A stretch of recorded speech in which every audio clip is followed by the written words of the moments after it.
Gentlemen, welcome to the 13th WTO Ministerial Conference. Please take your seats. We will be beginning shortly.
Bismillah ar-Rahman ar-Rahim, which also translates to, in the name of Allah, the most graceful, the most merciful.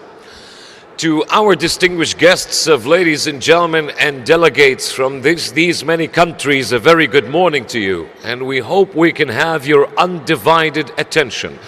إلى حضورنا الكريم نتمنى نحصل على انتباهكم لبضع لحظات. Distinguished guests and dear delegates, we are about to commence our 13th Ministerial Conference brought to us by the WTO. However, our sign to commence will be your collective attention by taking your seats. Only then we can take the cue and we can commence, of course, this promising gathering of ours. حضورنا الكريم، نحن على وشك بدء أعمال هذا المؤتمر. إشارة البدء ستكون أخذ مقاعدكم وبعدها نتوكل على الله. Once again, ladies and gentlemen, our cue to start the proceedings of today's conference will be you taking all of your seats, and only then we can commence. Good morning, everyone.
Your Excellencies, ladies and gentlemen, let us welcome Ambassador Santiago Wells, the Director of the World Trade Organization Council and Trade Negotiations Committee Division and Secretary of the 13th WTO Ministerial Conference. He will be facilitating the proceedings of this opening session.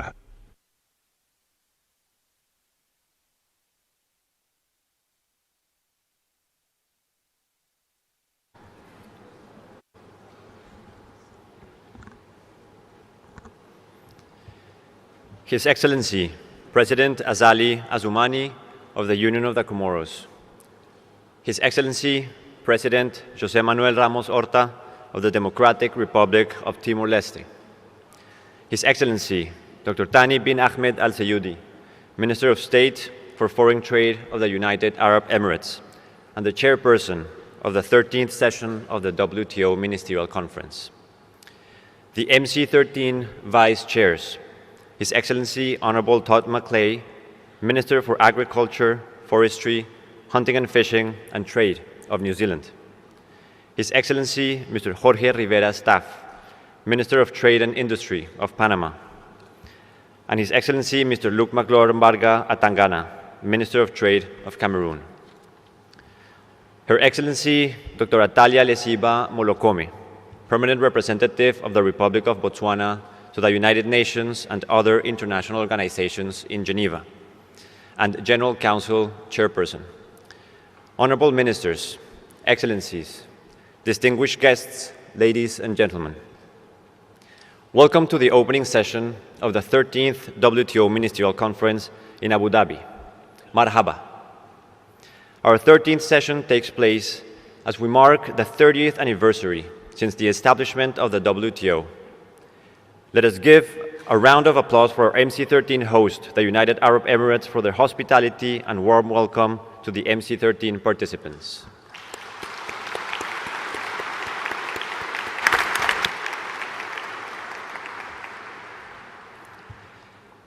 Our opening session will have 4 segments.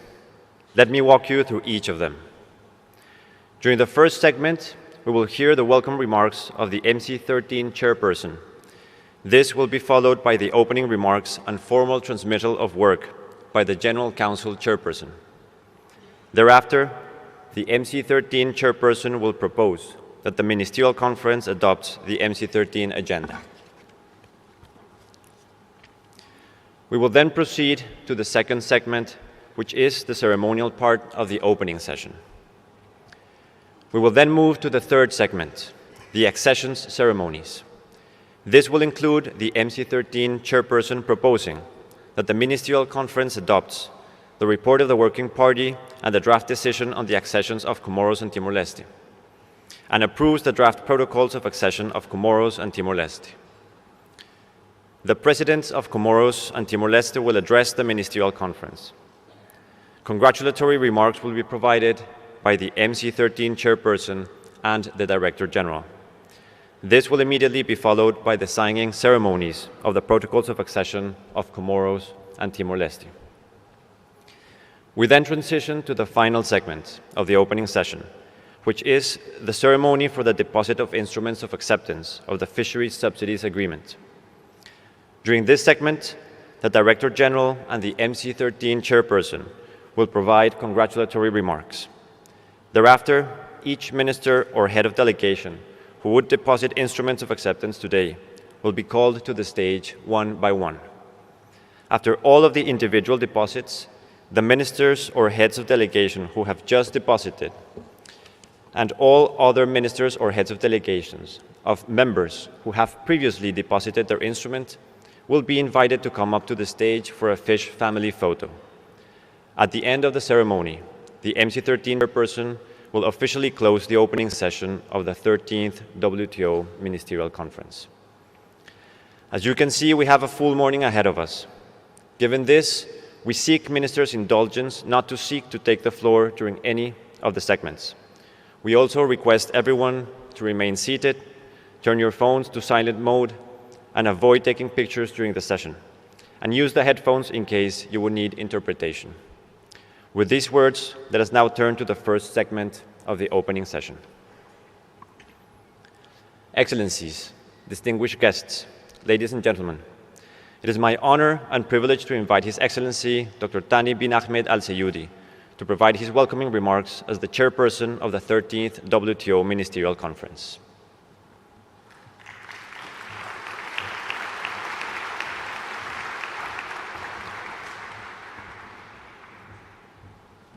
Thank you, Ambassador. Bismillah ar-Rahman ar-Rahim. Your Excellency, Dr. Ngozi, the WTO Director General, Your Excellency, Dr. Atalia, the WTO General Council Chairperson, Excellencies, ladies and gentlemen, Assalamu alaikum wa rahmatullahi wa barakatuh, and very good morning. It is with a great pleasure to welcome you all to the United Arab Emirates for the 13th session of the Ministerial Conference of the World Trade Organizations here in Abu Dhabi. As the chairman of this very important conference, it is a privilege to address such distinguished guests, and it has been a pleasure to work with you all in preparation for this moment. Over the past 3 decades, the WTO has been a global safety net, offering stability, transparency, and predictability to the international trade. And the WTO has contributed to raising living standards, improving employment opportunities, and enabling the expansion of trade in goods and services. We in the UAE can bear witness to this. Through international trade, we have managed to rapidly transform our nation into global and regional trade hub. Our economic transformations over the past 50 years is evidence of the opportunities that come with the international trade and of its enormous potential to improve people's life. This is why I'm particularly glad that today we welcome 2 least developed countries, Comoros and Timor-Leste, to WTO membership. We know that many others, including from Arab worlds, eagerly await their turn to take their due share of the opportunities that WTO membership offers. The WTO remains a powerful force in countering the current unilateral protectionism and discriminations. It is an important part of the global efforts to attain the UN Sustainable Development Goals and to ensure an inclusive, equitable, multilateral, rules-based trading system. 30 years since the establishment of WTO, the world economy and the international trade landscape have significantly evolved. Technological developments and exchange of information and ideas have been driving the global economy forward. The services sector continues to be a key driver of global trade, but traditional sectors like agriculture remain critical for all countries, small, medium, and high, and large. However, the traditional sectors and traditional assumptions of which WTO has been anchored cannot stand on their own anymore. The evolving circumstances of negotiated areas and the fast-changing environments we live in demands new thinking. The growth of the WTO membership and its diverse priority requires a dynamic approach from the WTO, one that respects the rules that bind us all as WTO members, but also enables the WTO to advance and be forward-looking to achieve our collective goals. Excellencies, the multilateral trading system with the WTO at its core is at a critical juncture. It is confronting many challenges. We have witnessed shifting of priorities in addressing climate change and sustainability issues. Many countries are experiencing debt and cost of living pressures, food security, and slow recovery from COVID-19 pandemic. Equally, persistent development challenges and geopolitical tension continue to impact lives and livelihood as well as international trade. This 13th WTO Ministerial Conference can be the launchpad for a future of a global trade and reformed WTO that is prepared to address current and future trade challenges. We can and must achieve this. We have seen the work that our negotiators have done to prepare our engagement that will be formally transmitted to us. Let me take a moment to express my deep appreciation to Dr. Ngozi, the Director General of WTO, and Her Excellency Dr. Atalia, the General Council Chairperson, for their tireless efforts, together with all of you, to prepare the draft Abu Dhabi MC13 package. Excellencies, colleagues, and friends, we in the UAE are determined to make this ministerial conference a success.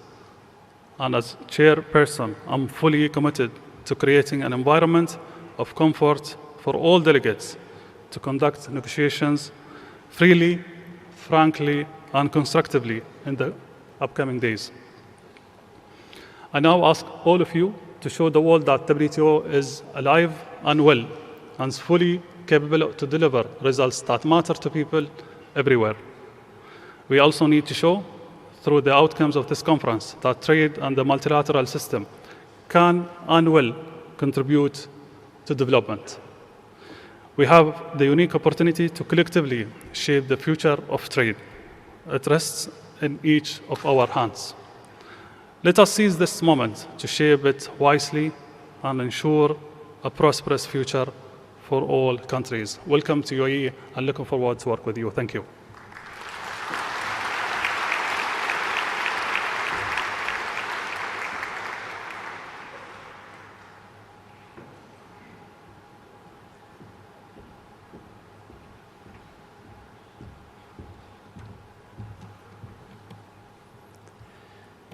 Thank you, Minister Al-Sayyoudi. Let me now invite the Chairperson of the WTO General Council, Her Excellency Dr. Atalia Lesiba Molokome, to address the Ministerial Conference.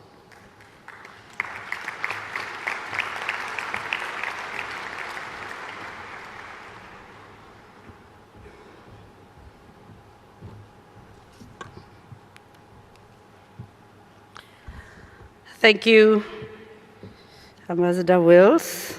Your Excellency, Mr. Assoumani, President of the Union of the Comoros, Your Excellency Dr. Jose Ramos Horta, President of the Democratic Republic of Timor-Leste, Your Excellency Dr. Thani bin Ahmed Al Zaudi, Minister of State for Foreign Trade of the UAE and Chairperson of the 13th session of the Ministerial Conference, Excellencies, Vice Chairpersons of the 13th Ministerial Conference, Excellencies, Honorable Ministers, Distinguished Director General, Dr. Ngozi Okonjo-Iweala, distinguished delegates and guests, ladies and gentlemen. It is my distinct honor to address you at the opening ceremony of this 13th session of the WTO Ministerial Conference. On behalf of the WTO membership, I would like to express our deep gratitude for the warm welcome and hospitality shown to us by the authorities of the UAE and its people since our arrival on your beautiful shores. Our particular appreciation goes to His Excellency Dr. Thani bin Ahmed Al Zaudi, who's just addressed you, Minister of State for Foreign Trade of the UAE, for chairing this conference. Let me stress, Excellencies, that the UAE's offer to host MC13 and the efforts to ensure its success are a testament to the value the UAE attaches to the multilateral trading system and to international cooperation. Our work, or rather your work, Honorable Ministers, over the coming days towards our shared objective and responsibility of a successful 13th WTO Ministerial Conference is more important than ever. In particular, among the growing economic uncertainties and geopolitical tensions, we must collectively ensure that the WTO is fit to respond to the challenges of today. These coming days will be crucially important, and I very much hope that members will seize this opportunity to discuss, exchange views, and attain further convergence with a view to providing the much-needed direction to ensure a strong and positive trajectory for the organization. Excellencies, Honorable Ministers, it is therefore my great honor to transmit formally to yourselves for ministerial consideration the results and status of the work conducted in the intense preparatory period leading to this conference.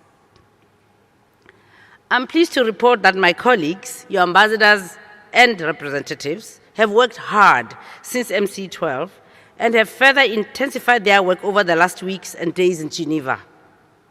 I was heartened by the collective resolve to deliver, and I take this opportunity to commend the efforts of your ambassadors and representatives as well as their teams in Geneva. Despite these efforts, some differences remain. The results of their work will be before you in different stages of finalization for consideration and action. Let me start by presenting to you the annual reports on WTO activities. These reports capture the work that has been undertaken in the organization, including the work that has been undertaken with respect to mandates that ministers provided at previous ministerial conferences. In this context, let me highlight the factual report, and I quote, on follow-up work to the ministerial declaration on the WTO response to the COVID-19 pandemic and preparedness for future pandemics, end of quote, as well as the state of play report of the efforts undertaken since MC12 to improve the daily functioning of WTO councils, committees, and negotiating bodies. On WTO reform in particular, let me recap the immense effort undertaken by members to fulfill ministers' commitment at MC12 to work towards necessary reform of the WTO in all its functions. My predecessor in the role of GC chairperson and I have reported to members on WTO reform work at every regular meeting of the General Council, including on the informal meetings on WTO reform. These informal meetings focus on development, the deliberative function, and institutional matters, as well as trade and industrial policy. At the senior officials meeting last October 2023, members also discussed the subject of trade and environmental sustainability. In addition, Members have tabled a number of reform-related proposals with innovative ideas and suggestions, which have been discussed at the General Council and its subsidiary bodies. I wish to take this opportunity to commend all members for their hard work and commitment in this regard.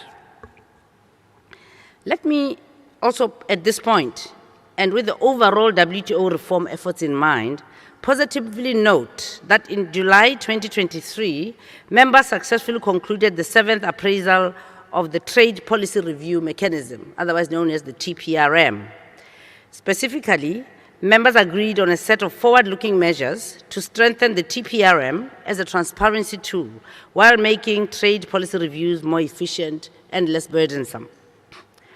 On dispute settlement reform, the chairperson of the DSB provided a report to the 14 February special meeting of the General Council, in which he recalled ministers' commitment at MC12 to conduct discussions with a view to having a fully and well-functioning dispute settlement system accessible to all members by 2024. In this regard, I refer you to the draft ministerial decision on dispute settlement reform, which is before you for consideration. Also in this context, I note that there is a dedicated working session envisaged in the conference program. Excellencies, members have also engaged on other follow-up from MC12, as contained in paragraph 8 of the MC12 outcome document, related to the work on the decisions in favor of LDCs on services waiver, preferential rules of origin, and DFQF. I reported on this work in each regular session of the General Council, including most recently the February 14 special meeting of the General Council. My report was subsequently circulated. At the special GC meeting as well, we heard from the TRIPS Council chairperson that since MC12, members have also engaged on paragraph 8 of the ministerial decision on the TRIPS agreement with regard to the extension to cover the production and supply of COVID-19 diagnostics and therapeutics. In her report to the 14 February special meeting of the General Council, the TRIPS Council chairperson informed members that despite efforts, consensus could not be reached. At the same time, she noted that all members supported a forward-looking agenda to discuss IP and pandemic preparedness in an effort which will continue in the TRIPS Council beyond this conference. I'm pleased to inform you, Excellencies, Honorable Ministers, that in October 2023, on the margins of the WTO senior officials meeting, the General Council adopted a decision on the extension of unilateral duty-free and quota-free preferences in favor of countries graduated from the LDC category. Since then, work has continued intensively on Annex 2 of the LDC group proposal related to, and I quote, a smooth transition package in favor of members graduating from the LDC category, as we heard from the CTD chairperson at the 14 February special meeting of the General Council.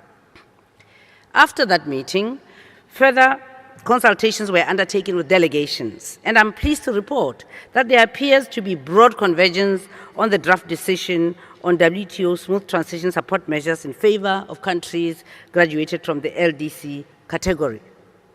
Excellencies, this positive momentum may allow you, the ministers, to formally adopt this decision at this conference. Also at the special General Council meeting of 14 February, we heard from the chairperson of the SPS committee with regard to the report delivered under his own responsibility in view of paragraph 10 of the requested follow-up from the MC12 SPS declaration on responding to modern SPS challenges.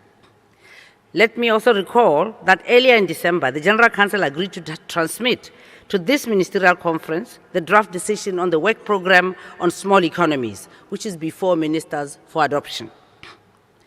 On another positive note, the accession working parties of the Comoros and Timor-Leste completed their work earlier this year, and the accession packages of these two LDCs will be before you, the ministers, for formal action in a moment.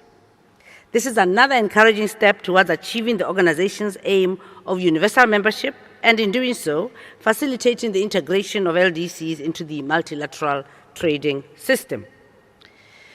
It would be remiss of me, Excellencies, not to mention members' tireless efforts in Geneva on other areas, where some draft texts are before you for your consideration and finalization. I shall only touch upon these briefly, as more detailed reports on the state of play in these respective areas will be provided at the scene-setting session tomorrow morning. On the negotiations, Her Excellency the Director General, as Chairperson of the Trade Negotiations Committee, has provided reports on the various negotiating issues to each regular session of the General Council.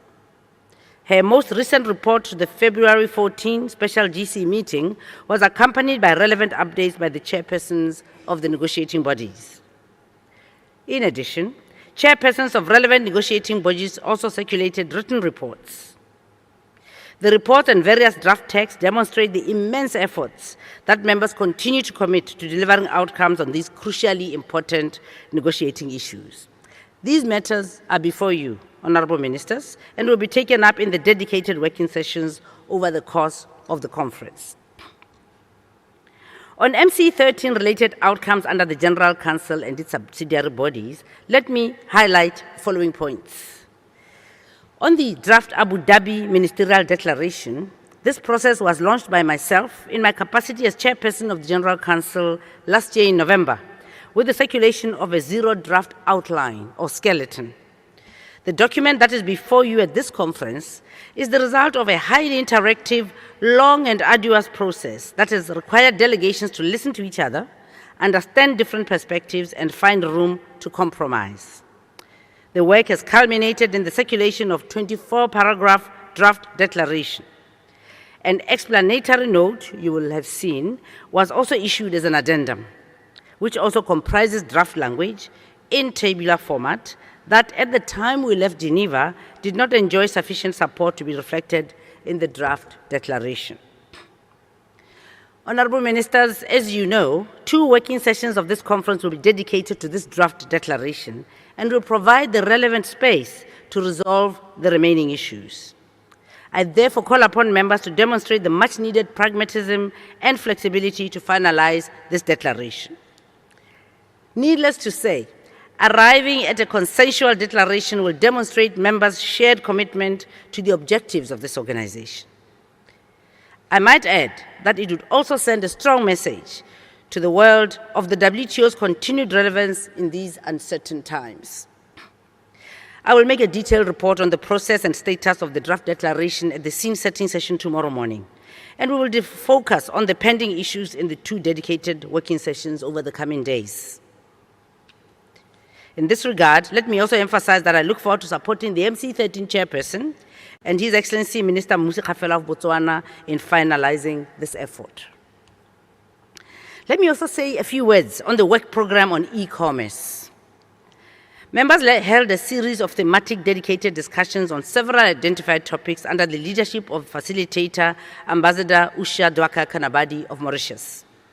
The topics were consumer protection, the digital divide, legal and regulatory frameworks, digital trade facilitation and facilitation of electronic transactions, digital industrialization, and e-commerce related technology transfer. In addition, 3 dedicated discussions focused on the moratorium, pursuant to the MC12 decision to intensify discussions on its scope, definition, and impact. The work program on electronic commerce was also discussed in all regular sessions of the General Council, and the facilitator made regular reports as reflected in the annual reports of the General Council and its relevant subsidiary bodies. In December 2023, members started consideration of text-based proposals for a draft ministerial decision. 4 proposals were received. They share some common elements with regard to the work under the work program. Excellencies, Honorable Ministers, the main divergence relates to whether or not the moratorium should be extended. Members have engaged in different configurations, including amongst the proponents. Despite these efforts, they could not agree on a single text for a draft ministerial decision. Consequently, all 4 draft decisions are before you, Honorable Ministers, for your consideration. In this regard, let me also recall the facilitator's report delivered to the special meeting of the General Council on the 14th of February this year. Excellencies, you would have seen the dedicated working session on this matter, and I very much hope that this ministerial conference will enable members to find a mutually acceptable solution. Likewise, another moratorium is set to expire at this session of the Ministerial Conference, the one related to TRIPS non-violation and situation complaints. At MC12, the ministers directed the TRIPS Council to continue its examination of the scope and modalities for TRIPS non-violation and situation complaints and agreed that in the meantime, members would not initiate such complaints under the TRIPS agreement. The TRIPS Council considered the matter at its regular meetings since MC12, but did not reach a final agreement on its recommendations. The TRIPS Council chairperson has circulated a draft recommendation to extend the moratorium until MC14 for members' consideration. You, honorable ministers, may therefore also need to consider this issue in the course of this conference. Let me also draw your attention to a draft ministerial declaration on strengthening regulatory cooperation to reduce technical barriers to trade. At the special meeting of the General Council on 14 February, I took note that the proposal enjoyed widespread support among the WTO membership, and that pending one reservation, this draft declaration could be adopted at this conference. Since then, I'm delighted to report that good progress has been made and that this declaration can be adopted by you, the ministers, at this conference. This is a very positive development. I should also note that members have been active in tabling proposals on other matters, which have been discussed in the General Council and its subsidiary bodies. I understand that proponents will continue their outreach in an attempt to build convergence. As I conclude, Excellencies, Honorable Ministers, Director General, let me assure you of my unwavering support as Chairperson of the General Council to work towards our shared objective and responsibility for a successful 13th WTO Ministerial Conference. And I thank you for your attention.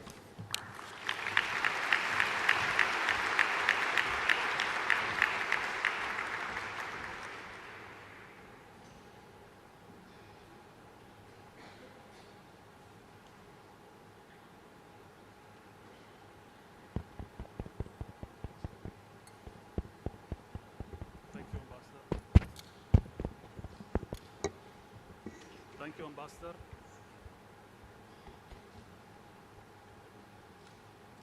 With work from Geneva.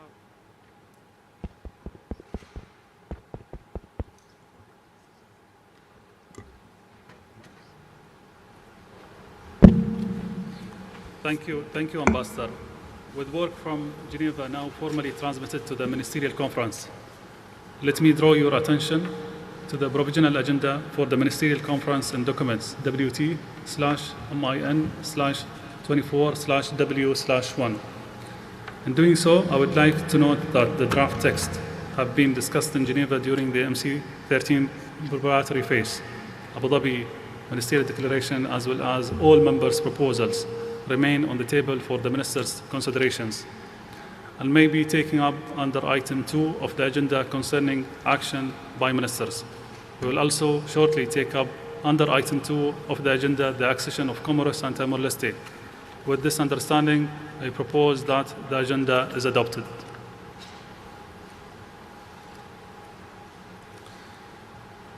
Thank you. The agenda is adopted.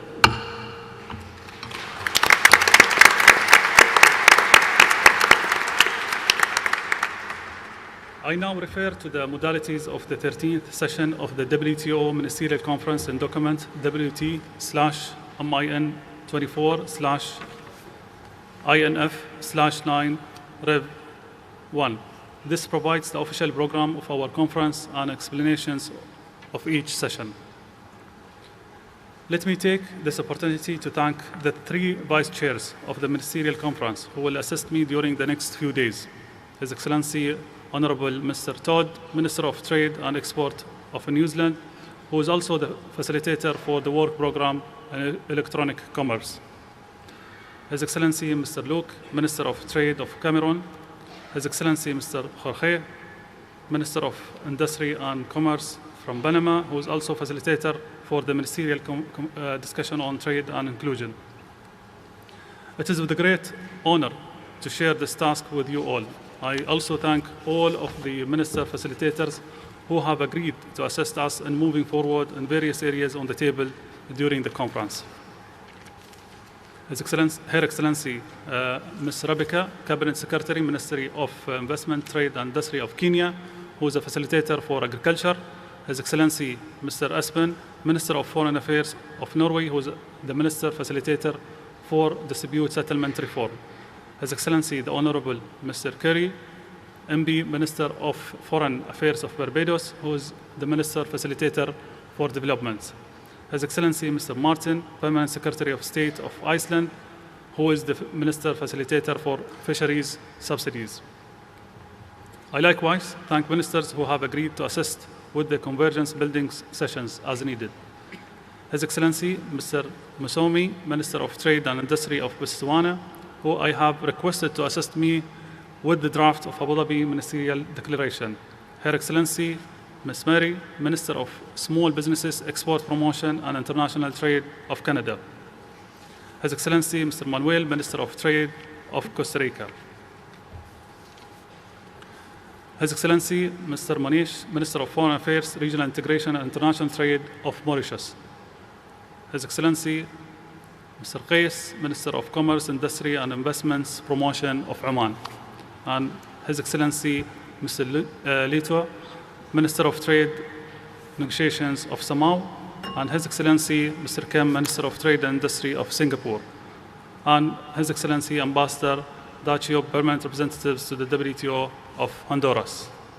Again, thank you all to all the ministers, facilitators, the Director General, and I looking forward to work with you all.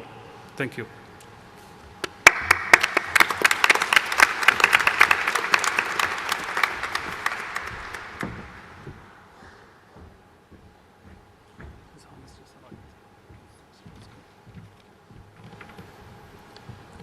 Thank you, Minister Al-Sayudi, MC13 Chairperson. At this juncture, we invite everyone to remain seated as we prepare for the second segment of this opening session, the ceremonial part of the opening session.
Your Excellencies, distinguished guests, we appreciate your patience. We are now standing by for the arrival of His Highness, and we request you to kindly remain seated in preparation for that moment. Thank you very much.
Your Excellencies, distinguished guests, making his way to the ICC Hall is His Highness Sheikh Khalid bin Mohammed bin Zayed Al Nahyan, the Crown Prince of Abu Dhabi, the Chairman of the Executive Council.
And now, distinguished guests, we rise for the national anthem of the United Arab Emirates.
The story of the United Arab Emirates is a story of trade.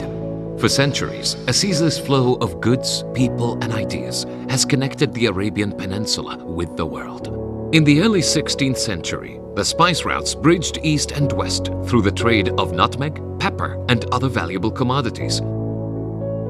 By the 1800s, the region's principal source of wealth was pearls. The port cities of Abu Dhabi, Dubai, and Sharjah began to flourish as the industry attracted traders from the region. In 1958, the Emirates found itself in possession of another prized resource, oil, and it marked the beginning of a new chapter in the country's history. On December 2nd, 1971, the United Arab Emirates was founded, an ambitious nation ready to take its place in the world. Emerging industries such as steel, aluminum, and petrochemicals are supported by new ports and airports, enabling the UAE to join the GCC Free Trade Area, which was implemented in 1983. Then, on April 10th, 1996, the UAE secured its membership of the World Trade Organization. The belief in trade as a key driver of growth and economic diversification continues to underpin the country's vision, as it embraces sectors such as logistics, tourism, finance, technology, renewable energy, and healthcare. Today, the UAE is a global logistics hub, home to the 9th busiest container port in the world. It is also among the top 5 re-exporters of major commodities such as rice, tea, and coffee. In 2023, the nation's non-oil foreign trade, including services, surpassed $950 billion for the first time. Now, in 2024, the UAE hosts the 13th Ministerial Conference of the World Trade Organization. The UAE is determined to play its part in fostering a new era of exchange and help deliver new opportunities for every nation.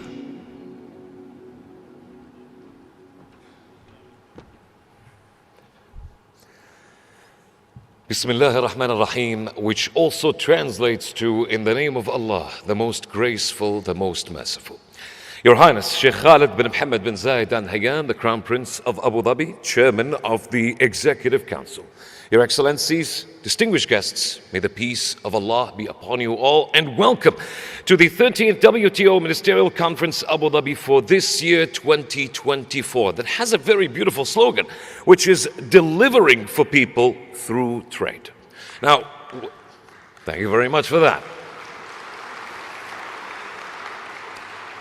A great audience of delegates, we must say. But let's get to the here and now. Distinguished guests, now our first remarks are going to be relayed to you in the Arabic language, and therefore we kindly request you to have your translation device ready on the go in preparation for that moment. And with that, ladies and gentlemen, let us get to the first honor of all honors. Please welcome with me the host country remarks, as it will be relayed to by His Excellency Dr. Thani bin Ahmed Al-Ziyudi, the Minister of State for Foreign Trade of the United Arab Emirates, Chairperson of the Ministerial Conference of the WTO. Let's give him a welcome.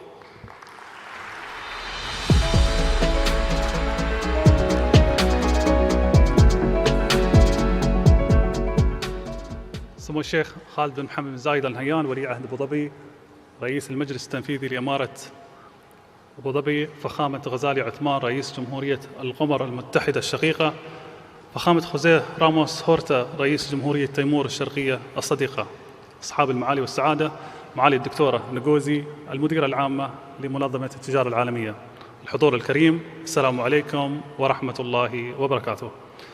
أرحب بكم جميعاً باسم دولة الإمارات العربية المتحدة في أبو ظبي وفي المؤتمر الوزاري ال13 لمنظمة التجارة العالمية، وأشكركم على هذا الحضور المهم والذي يعول عليه العالم في مواصلة حشد التوافق والجهود المشتركة لإعادة تشكيل مستقبل التجارة الدولية. السيدات والسادة، انطلاقاً من إدراك دولة الإمارات وقيادتها الرشيدة لأهمية التجارة المفتوحة والقائمة على قواعد شفافة وعادلة في تحقيق النمو الاقتصادي والتنمية الشاملة عالمياً، فنحن مستمرون في هذا النهج عبر المزيد من الانفتاح تجارياً واستثمارياً على العالم. نلتقي اليوم بالعاصمة الإماراتية أبو ظبي، المكان الأمثل لتحقيق الأهداف المرجوة من هذا المؤتمر، فمنذ تأسيسها حرصت دولة الإمارات على أن تكون نقطة التقاء وداعما لتحقيق التوافق الدولي على الدوام. وتفتخر الإمارات بإرثها العريق وتاريخها الممتد الذي جعل منها مركزاً تجارياً محورياً يربط أرجاء العالم، واستمرارا لنهجها الدائم والمتواصل لدعم حرية التجارة. فقد أعلنت دولة الإمارات قبل يومين عن تقديمها منحة بقيمة 10 ملايين دولار لصناديق منظمة التجارة العالمية، وبالأخص صندوق تمويل اتفاقية دعم مصايد الأسماك، والإطار المتكامل المعزز لدعم البلدان الأقل نمواً، وصندوق دعم المرأة في مجال التصدير الذي تم إطلاقه خلال هذا المؤتمر. وهذه المنحة الإماراتية رسالة مهمة مفادها أن دولة الإمارات برؤية وتوجيهات قيادتها الرشيدة تواصل دعمها للنظام التجاري العالمي متعدد الأطراف الذي تشرف عليه المنظمة، باعتبارها محفزاً للنمو المستدام للاقتصاد العالمي ومساهماً في الارتقاء بحياة الشعوب حول العالم. الحضور الكريم، ندعوكم إلى إجراء حوار بناء بين أعضاء المنظمة للتوصل إلى رؤية متوافقة وموحدة فيما يخص القضايا التجارية الرئيسية، وبما يسهم في استخدام التجارة كوسيلة لتحفيز النمو الاقتصادي وخلق فرص العمل ورفع مستويات المعيشة لشعوب العالم. أشكركم، أتمنى لكم طيب الإقامة في العاصمة أبو ظبي، كما أتطلع بكل تفاؤل لما سيصدر عن المؤتمر من قرارات وتوصيات لتحقيق هدفنا المشترك، فلنوحد جهودنا من أجل ازدهار التجارة الدولية ورخاء العالم. وشكرا.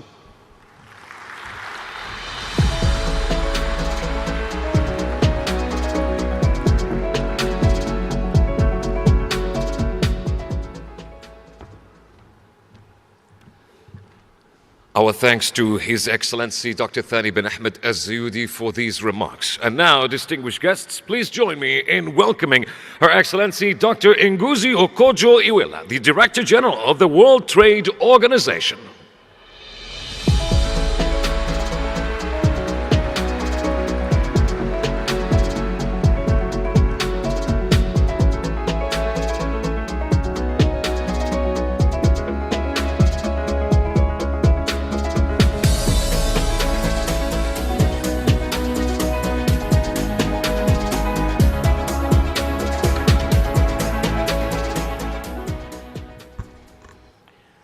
Your Highness Sheikh Khaled bin Mohammed bin Zayed Al Nahyan, Crown Prince of Abu Dhabi, Your Excellency President Azali Assoumani of the Union of the Comoros, Excellency President Jose Manuel Ramos Horta of the Democratic Republic of Timor-Leste, Excellency Dr. Thani bin Ahmed Al-Zayudi, Minister of State for Foreign Trade of the United Arab Emirates, and Chairperson of the 13th session of the WTO Ministerial Conference. Our MC13 Vice Chairs, Excellency Mr. Luke Magloire Mbaga Tagana, Minister of Trade of Cameroon, Excellency Honorable Todd Macleay, Minister for Agriculture, Forestry, Trade of New Zealand, Excellency Mr. Jorge Rivera Staff, Minister of Commerce and Industry of Panama, WTO General Council Chairperson Dr. Atalia Lesiba Molokome of Botswana, Honorable Ministers, Excellencies, distinguished guests, ladies and gentlemen. We are honored at this opening session of the 13th WTO Ministerial Conference to be graced by the presence of His Highness Sheikh Khaled bin Mohammed bin Zayed Al Nahyan. On behalf of the World Trade Organization, we thank His Highness, the government and people of the United Arab Emirates, for hosting us in the land of tolerance, innovation, and inspiration. With its rich and vibrant trading culture, the United Arab Emirates and this beautiful city of Abu Dhabi provide the perfect setting for our ministerial conference. I would like to pay tribute to His Highness for inviting WTO ministers to be inspired and energized by the dynamism that this city has to offer. Thank you for the warm hospitality and exceptional arrangements that have been put together. The ADNEC sets an impressive stage for ministers to work towards concrete outcomes that deliver for people through trade. The appropriate theme that our hosts have chosen. The UAE's belief in an open, transparent, and rules-based multilateral trading system, and in the power of trade to transform people's economic prospects, is vividly seen in the evolution of its economy and society. Trade runs through this nation's blood. The UAE testifies to how trade can improve lives and livelihoods of people and transform a small and undiversified economy into a formidable, resilient, and prosperous one. 3 decades ago, the United Arab Emirates took the decision to integrate into the multilateral trading system by becoming a GATT contracting party. The UAE officially became a WTO member in April 1996 and has since become one of the world's most important international trade hubs. The United Arab Emirates is a trailblazer in international trade, and our MC13 chairman, His Excellency Dr. Thani bin Ahmed Al Zayudi, is the future of trade personified. Empowering youth as economic actors has been at the center of his work through various startups and businesses, big and small, working to stimulate innovation as a means for economic growth and social inclusion. Excellencies, the 13th session of the WTO Ministerial Conference could not be in more capable hands. With the UAE as our host, Minister Al-Zayudi as our chair, I'm hopeful that MC13 will be the success that people across the globe deserve during these uncertain and difficult times. On the eve of MC13, the UAE once again demonstrated its commitment to the multilateral trading system by contributing $10 million to 3 WTO trust funds, the Fisheries Funding Mechanism, the Enhanced Integrated Framework, and the Women Exporters in the Digital Economy Fund, which we launched yesterday, for the benefit of developing and least developed country members. The UAE was one of the first members to deposit its instrument of acceptance of the Agreement on Fisheries Subsidies. This support and leadership is much appreciated, and we thank His Highness and the government and people of the United Arab Emirates. I will conclude my remarks by once again expressing my profound appreciation to His Highness Sheikh Khaled bin Mohammed bin Zayed Al Nahyan, Crown Prince of Abu Dhabi, for being with us at this opening session. Your presence has provided us encouragement that we need to work harder, smarter, and work together to deliver meaningful outcomes for all our citizens through trade. So, WTO trade ministers, the UAE has set the stage for a successful conference. It is now your turn to build on it and to reach consensus on MC13 decisions and declarations that would help build a brighter future for global trade and a global economy that works for people everywhere. Thank you.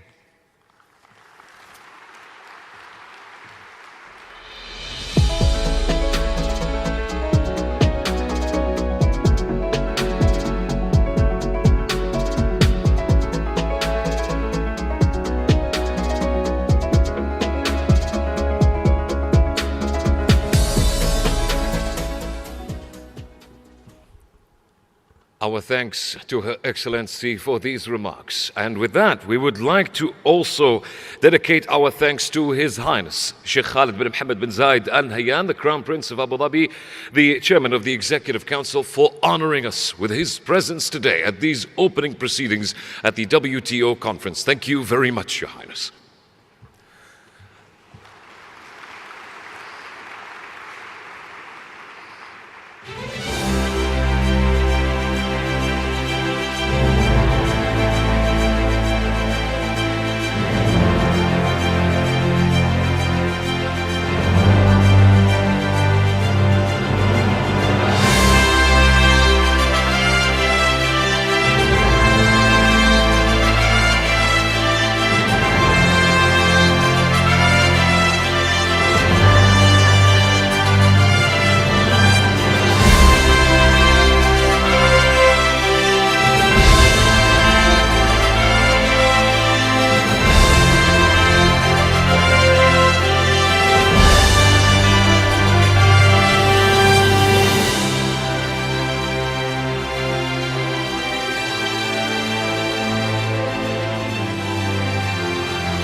Thank you very much, Your Excellencies. Distinguished guests, let us now welcome Ambassador Santiago Wills, the Director of the WTO Council and Trade Negotiations Committee Division and Secretary of the 13th WTO Ministerial Conference, who will be facilitating the proceedings of this conference throughout the day. Please give him a welcome.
Can you speak right now?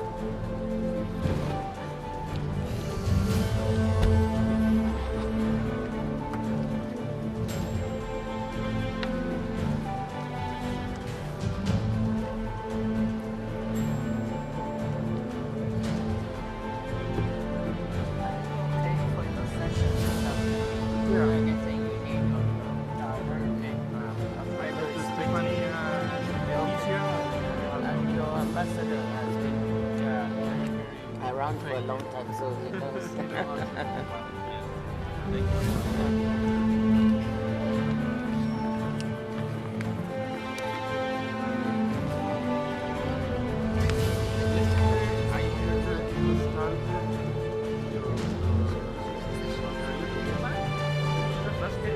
Yeah, for 25 years. Where are the I worked my way up from just a young professional to the number 2 position, managing director. But in between, I went back to my country twice to be the finance minister, the foreign affairs minister, and then I came back. Well, congratulations. He's a nice person. Yeah, very nice.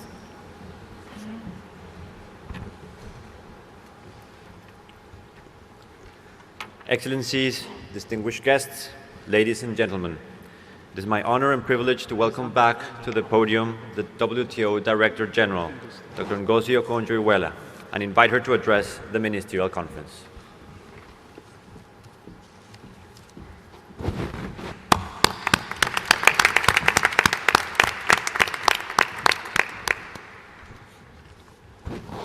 Thank you, Santiago, Ambassador Wills. And I'm going to ask you to bear with me because I have a bit of a long speech, as you can imagine. 13th Ministerial Conference Chair, Excellency Dr. Thani bin Ahmed Al Zayudi, MC 13 Vice Chairs, General Council Chair Dr. Atalia Molokome, Excellencies, ladies and gentlemen, welcome to the 13th Ministerial Conference of the WTO. It's wonderful to be here in the UAE and in the Gulf region, which for centuries has been a vital crossroads for goods, people, and ideas. I want to start by thanking our hosts for their excellent cooperation throughout the months of preparation leading up to our gathering here in this spectacular venue. I'm grateful for their optimism, their enthusiasm, and their willingness to act fast. Minister Al-Zayudi has already been hard at work for months to lay the groundwork for a successful MC13, chairing virtual meetings of ministers and reaching out in person to the full membership, most recently at a special general council in Geneva, not even up to 2 weeks ago. I thank him and the UAE delegation in Geneva, led by Ambassador Jamal Al-Musharak and the director of the UAE office to the WTO, Ambassador Abdusalam Mohamed Al-Ali, for their tireless efforts. Let me also thank ministers from the Gulf region who have been extremely supportive, and from the wider Arab group for taking on this ministerial as their own. All this support will hopefully help us deliver meaningful results here. I'm delighted to say that we are kicking off this meeting with some excellent news. Here at MC13, the WTO is welcoming its first new members in almost 8 years, Timor-Leste and Comoros. We celebrate the hard work they have put in and the beneficial but challenging reforms they have implemented at home.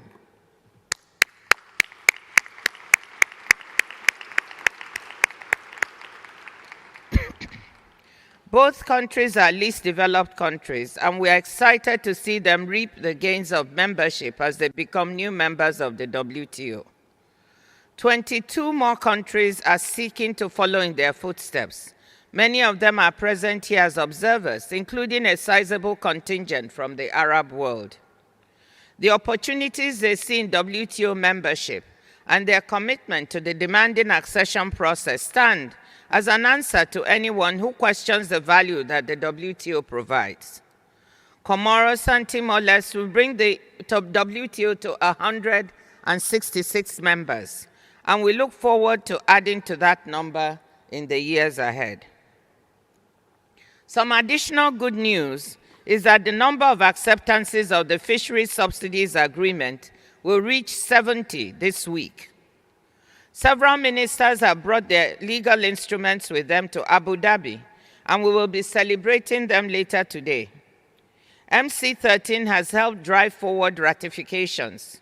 With the 70 we'll have this week, we'll now have 40 members to go, so that the countdown towards entry into force can start now in earnest. Those members yet to ratify, I have a list of you. You know who you are. I hope you can work fast to help us allow entry into force by my birthday on the 13th of June of this year, which will also mark 2 years since MC12. When we succeed, it will be the fastest entry into force of any WTO agreement, and I know we will.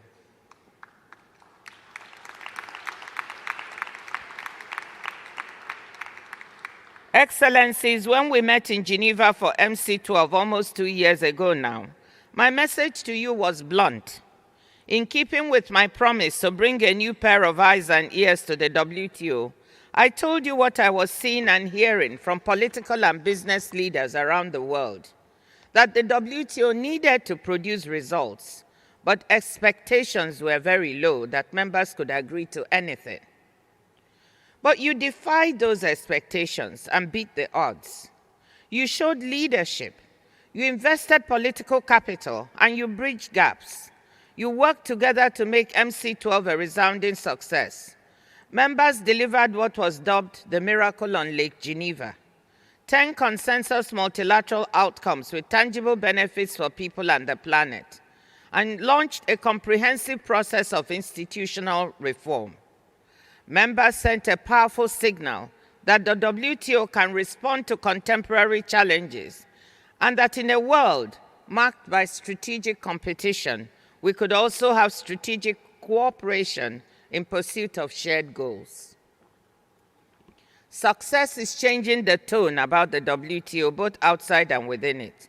Yes, we will always have our naysayers and detractors, but there is no doubt that members have shown that we can deliver when members roll up their sleeves and muster the requisite political will.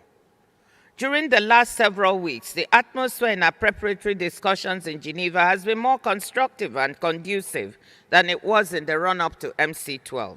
And I thank ambassadors, ministers, and delegates for that. But as you can see from the documents sent to you, there's still a considerable amount of work to do. Ministers will have to roll up their sleeves once more to complete the work left over from Geneva. Whilst many of you empowered your ambassadors to make the necessary trade-offs during negotiations in Geneva, some of you did not. Hence, the important amount of work left for you to do. So our challenge this week is to prove that we can still deliver and demonstrate that MC12 wasn't a one-off miracle on Lake Geneva. We need to convert improved atmospherics into concrete results. We need to show the world that not only does the WTO underpin over 3/4 of global goods trade, it is also a forum where members deliver new benefits for people through trade. Let's not pretend that any of this will be easy. If we thought the world looked tough in mid-2022 when we were slowly emerging from the pandemic and the war in Ukraine had shaken food and energy security, we are in an even tougher place today. Looking around, uncertainty and instability are everywhere. Geopolitical tensions have worsened. Conflict has spread, as we see here in the Middle East, and away from the headlines across parts of Africa and the Arab world. We must not forget the conflict in Sudan, which has displaced close to 8 million people internally and across borders, or the conflict in the east of the Democratic Republic of Congo. Higher prices for food, energy, fertilizer, and other essentials continue to weigh on people's purchasing power, fueling political frustration. Shipping disruptions in vital waterways like the Red Sea and the Panama Canal are a new source of delays and inflationary pressure, offering a real-time reminder of the risks posed to global trade and output by security problems and the climate crisis. People everywhere are feeling anxious about the future, and this will be felt at the ballot box this year as 60-odd countries, home to nearly half of the world's population, go to the polls. Economic growth has lost pace, though it held up better than expected, particularly in some major economies like the United States and India, resulting in a softer landing for the global economy than earlier anticipated. However, there are places that are falling behind. The World Bank warns that the global economy is on track for its weakest 5-year performance in 30 years. In many developing countries, debt distress and high financing costs remain a drag on economic prospects. The pandemic ended a roughly 25-year-long trend during which, for the first time in centuries, poor countries began to narrow the income gap, separating them from rich ones. Several countries in Africa are already well into a lost decade and are in danger of falling even further back. We can be proud of the fact that trade itself has been resilient in recent years.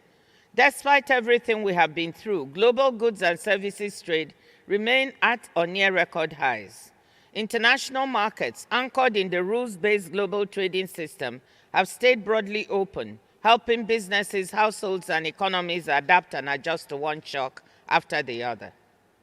But it would be dangerously naive to take trade's continued resilience for granted. The global economic slowdown and wider uncertainty are already having an impact. Global merchandise trade volume growth in 2023 appears to have fallen short of the 0.8% we were projecting in October. And given all the downside risks, we may likely undershoot the 3.3% merchandise trade growth rate I just referred to for this year. In addition, multilateralism is under attack. Despite the MC12 fight back, the multilateral trading system, which I term a global public good since it was created 75 years ago, continues to be misconstrued in some quarters and undermined. Trade has become a 4 rather than a 5-letter word in some quarters. Yet, trade remains critical to delivering on so many national and global priorities, boosting growth, expanding economic opportunities, meeting the Sustainable Development Goals, and solving collective action problems like protecting our environment or preparing for the next pandemic. Without cooperation on trade, we would move towards an increasingly fragmented world economy, and all of these priorities would become harder, costlier, and in some cases, impossible to achieve. People would become more disappointed, more vulnerable, more frustrated. In light of these realities, we need the WTO to stand strong as it approaches its 30th anniversary. We need to keep reforming and reinvigorating the WTO so that it can deliver for trade in the years ahead, seizing the full potential of services and digital trade, accelerating trade for the green transition, and fostering socio-economic inclusion. We took important steps in the right direction at MC12. We have continued this work in Geneva under the aegis of the General Council, making significant advances on reform by doing. I'll come back to this shortly. But I want to thank ambassadors for these achievements. We need to build on these successes here in Abu Dhabi this week. This is why I'm excited about the deliberative sessions we have planned for ministers. This is something new that we are trying for the first time, and we very much view this as part of WTO reform.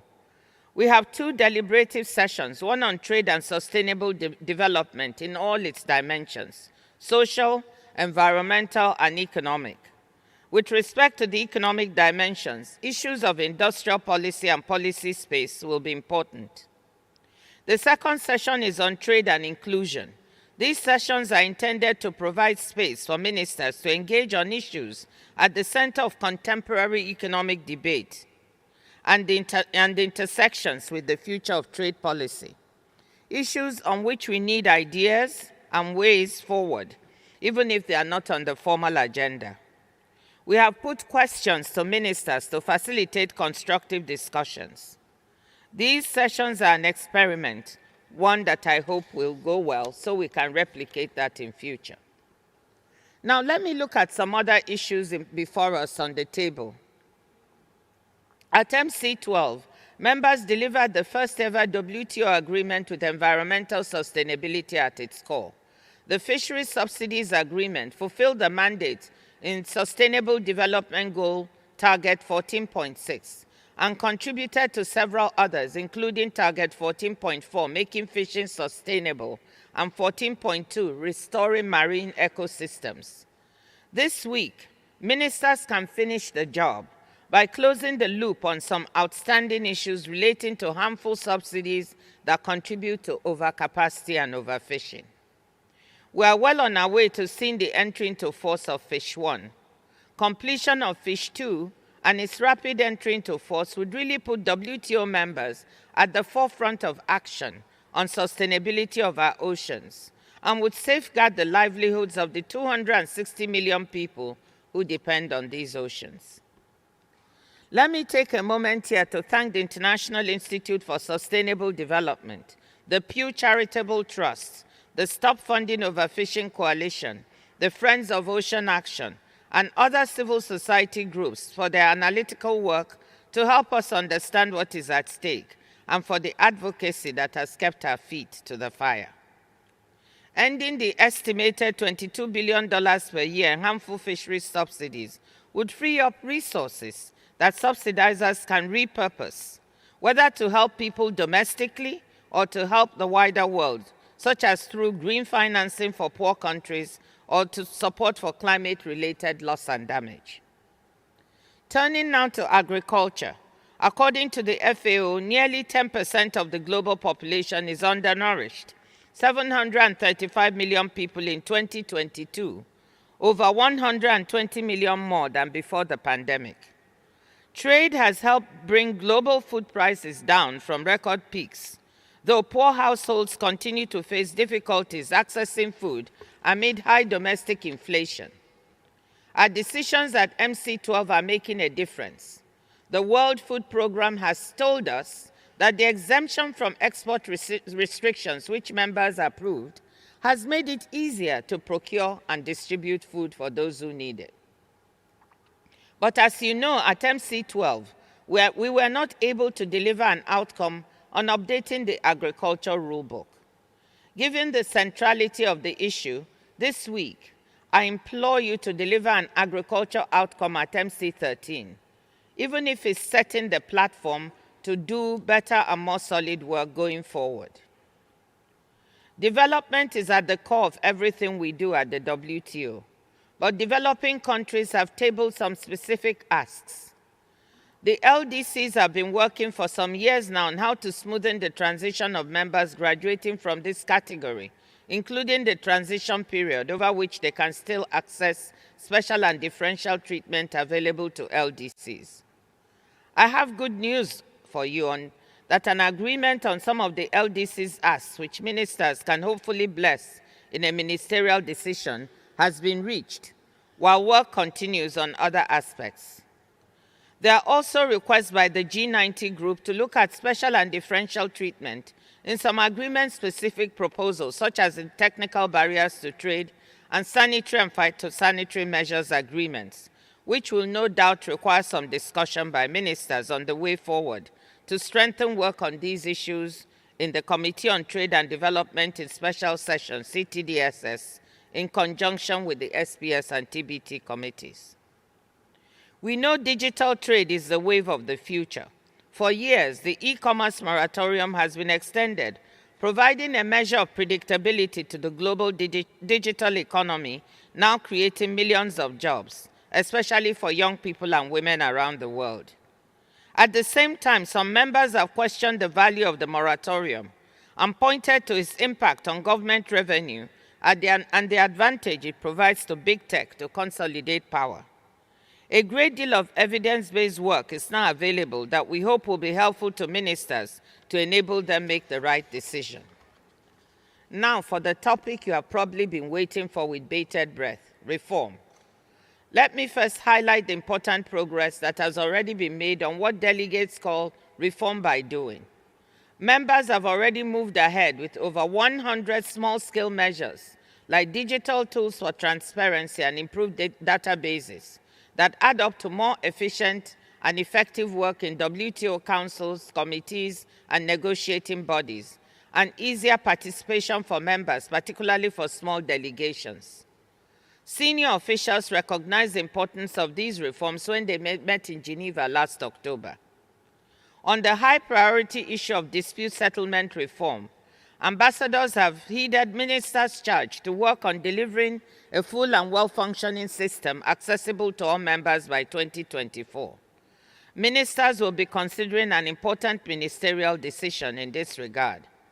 Considerable work has been done and progress made through an informal process ably led by former Guatemala Deputy Permanent Rep Marco Molina, which has produced a draft consolidated text.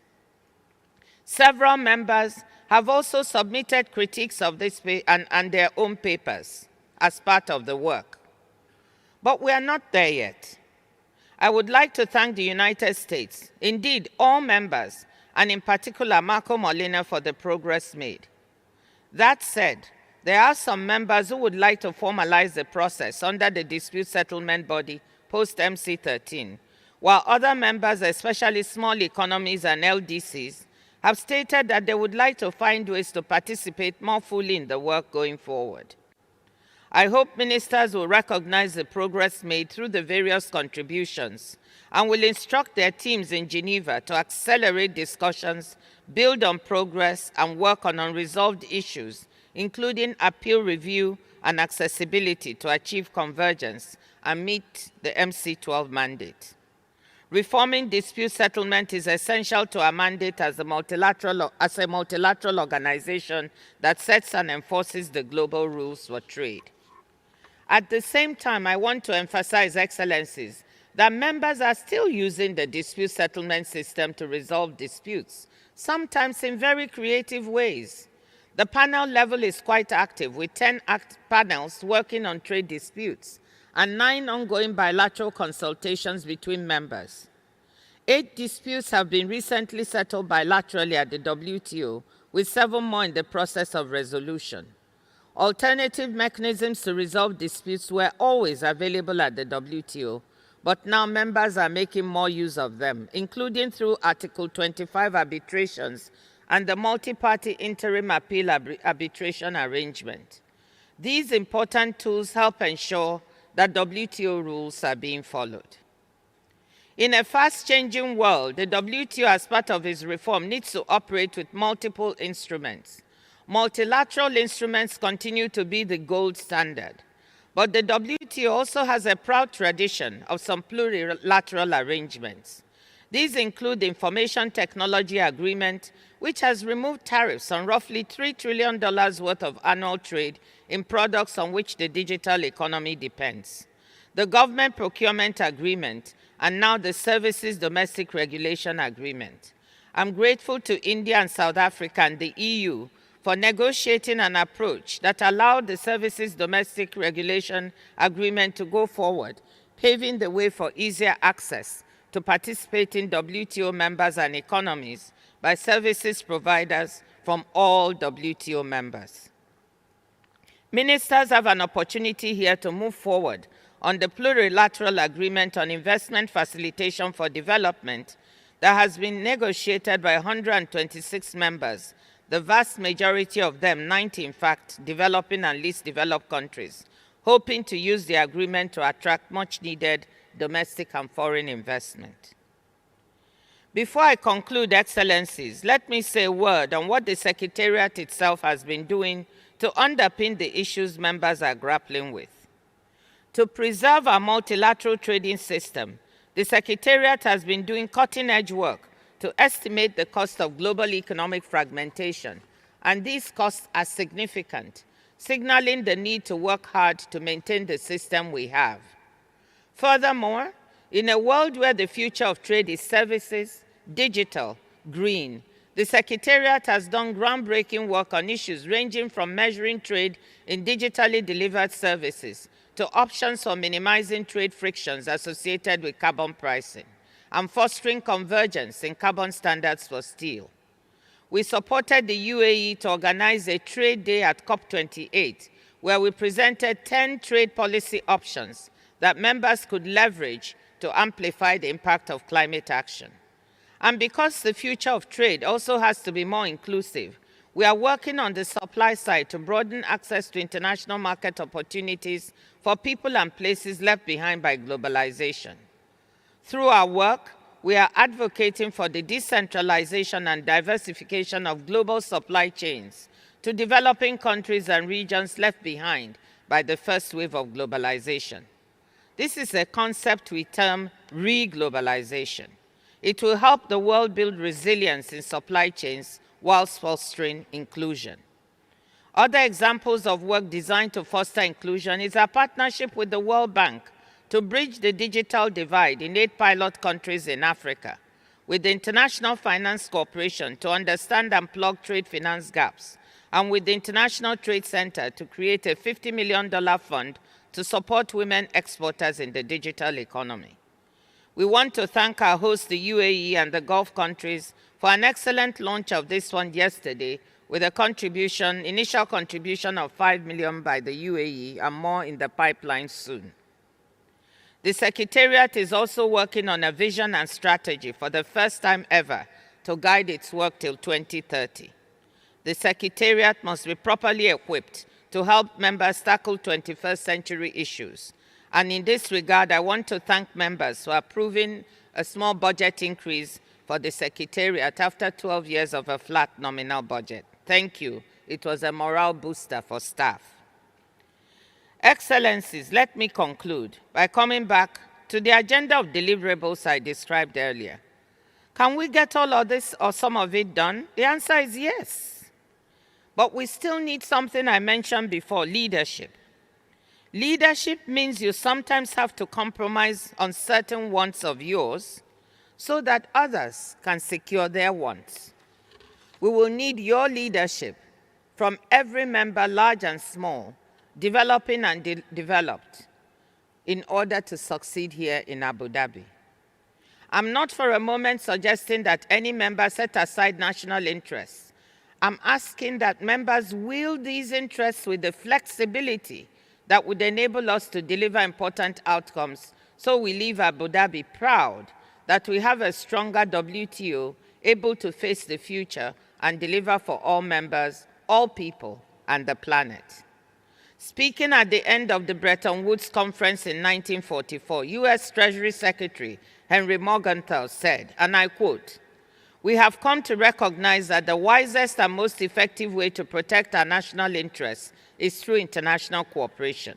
That is to say, through united effort for the attainment of common goals." He added that, quote, "The great lesson taught by the war is that the peoples of the earth are inseparably linked to one another by a deep underlying community of purpose." That is the lesson that we should not lose sight of. Excellencies, dear friends, let's get to work.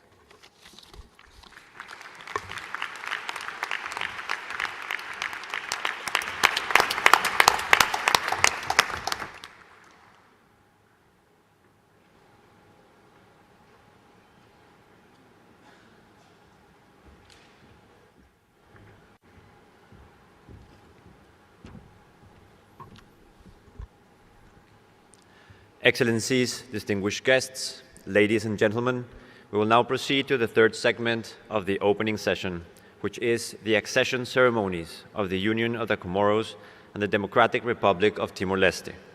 The MC13 chairperson will preside over both accessions.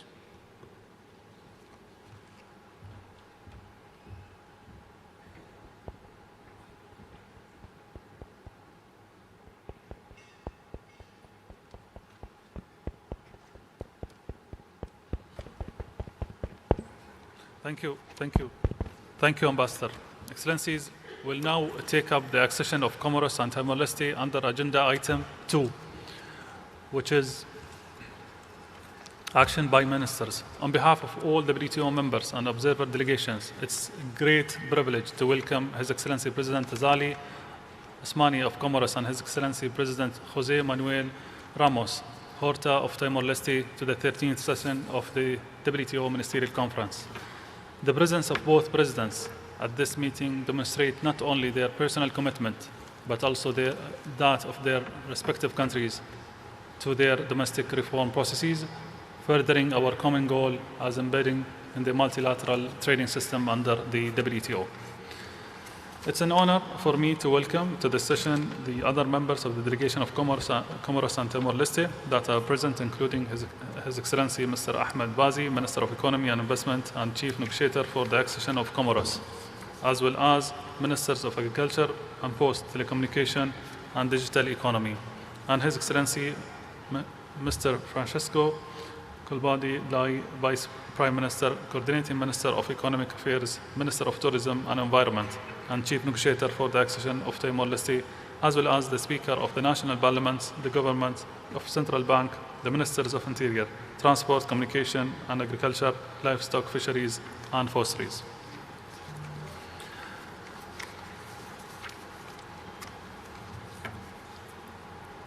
Let us first take the accession of the Union of Comoros. I would like to recall that on the 9th of January 2024, the Working Party approved at referendum the accession package of the Union of Comoros.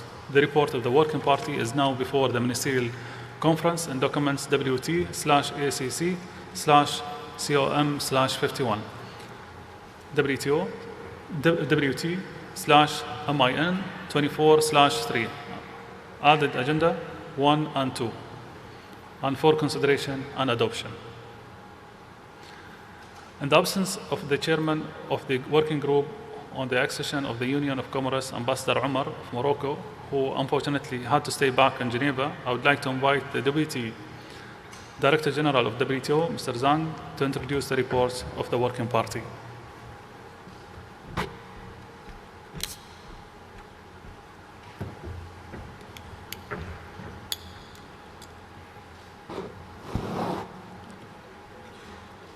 Your Excellency Dr. Thani bin Ahmed Al-Zuyudi, Chair of the Ministerial Conference, Your Excellency Mr. Azali Assoumani, President of Comoros, Your Excellency Mr.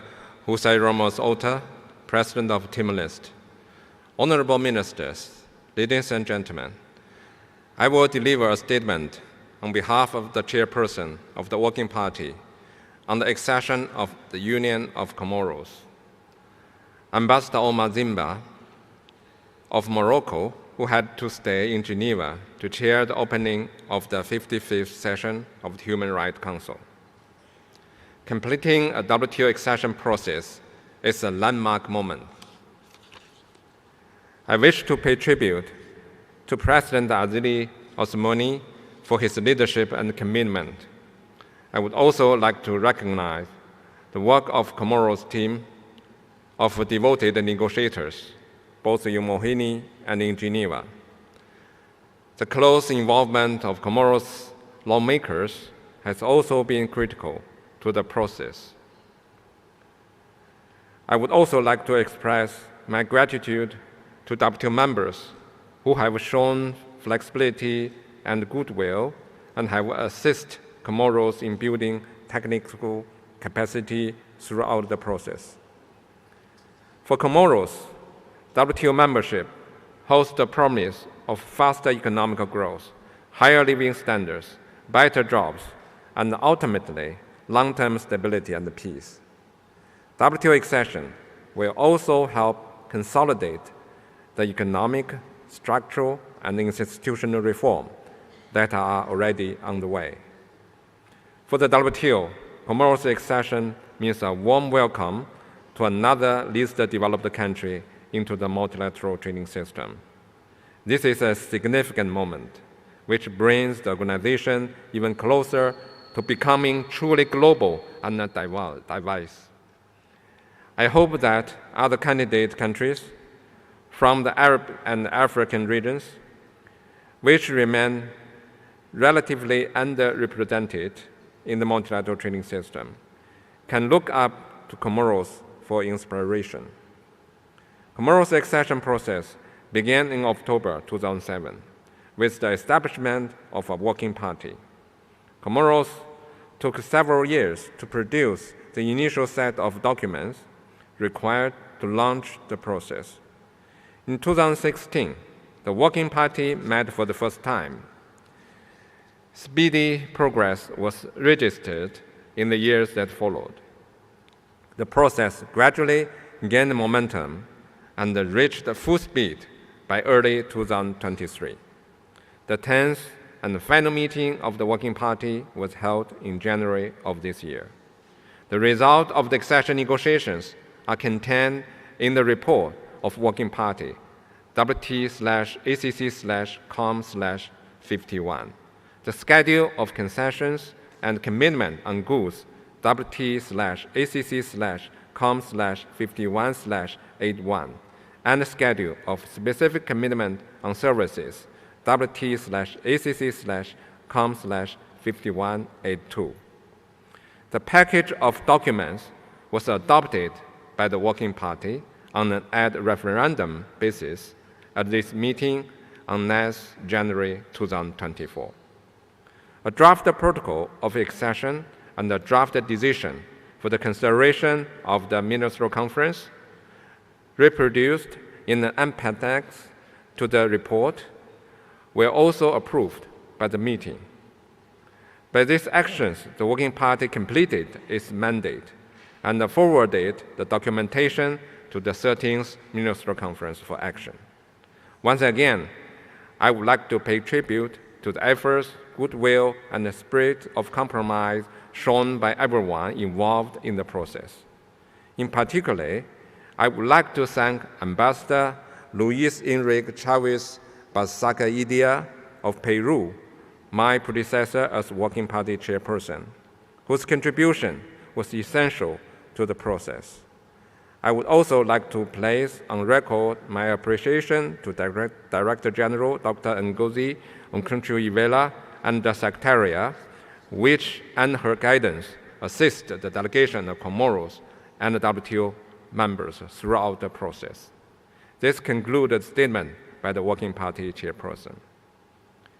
On behalf of the Secretariat, I would like to convey special thanks to Ambassador Oman Ziba for his active role as Chairperson of the Working Party and to the government of Morocco for its support throughout the process. With this word, on behalf of the Chairperson of the Working Party of the Accession of the Union of Comoros, I recommend the report of the Working Party and the draft decision for adoption and the draft protocol for approval by the Ministerial Conference. Thank you.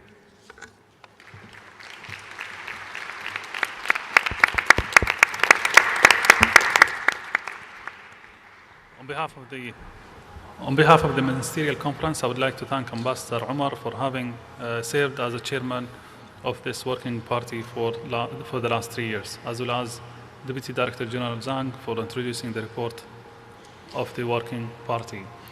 In the light of the report presented by Deputy Director General Zhang, I would like now to turn to the action by the Ministerial Conference on Comoros WTO accession in accordance with the decision-making procedures under Article 4 and 5 of the WTO agreement agreed in November 1995, WT/L/93.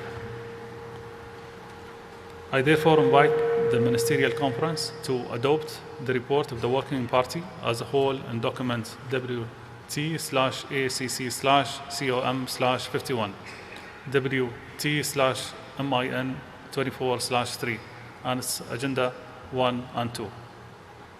Adopt the draft decision on the accession of the Union of the Comoros as appended to the report of the Working Party, and approve the draft protocol of accession of the Union of Comoros as also appended to the report of the Working Party. The Ministerial Conference so agrees.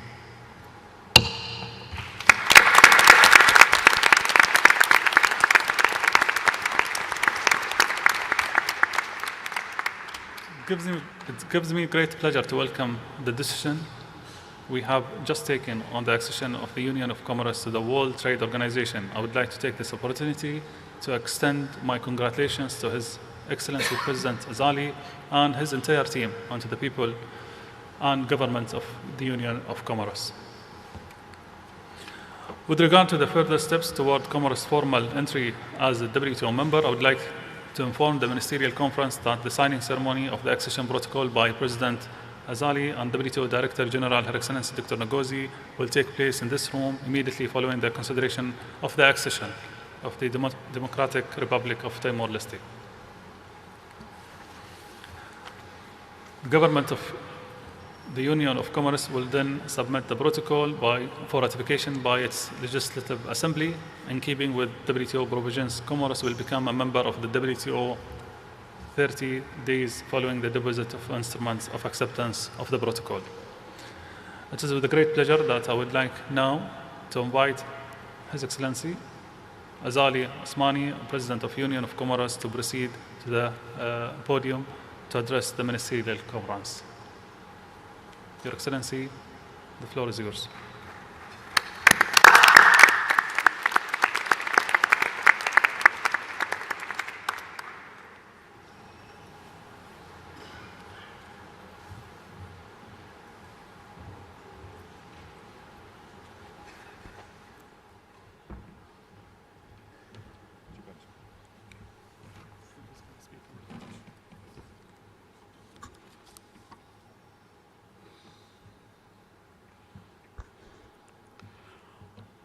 Votre Altesse Mohammed bin Zayed Al Nahyan, émir d'Abu Dhabi et président des Émirats arabes unis, Excellence Monsieur José Ramos Horta, président de la République démocratique du Timor-Leste, Excellence Monsieur Thani bin Ahmed Al Zaidou, ministre d'État au commerce extérieur des Émirats arabes unis, président de la 13e conférence ministérielle de l'OMC, Madame Ngozi Okonjo, directrice générale de l'OMC et très chère sœur, Mesdames et Messieurs les ministres, Mesdames et Messieurs les ambassadeurs, distingués invités et participants, Assalamu alaikum wa rahmatullahi wa barakatuh. Je voudrais, à l'entame de mon propos, remercier mon frère, Son Altesse Cheikh Mohammed bin Zayed Al Nahyan, président des Émirats arabes unis, pour l'accueil chaleureux et fraternel qui nous est réservé dans cette magnifique ville d'Abu Dhabi et pour les bonnes dispositions prises pour assurer la réussite de nos travaux.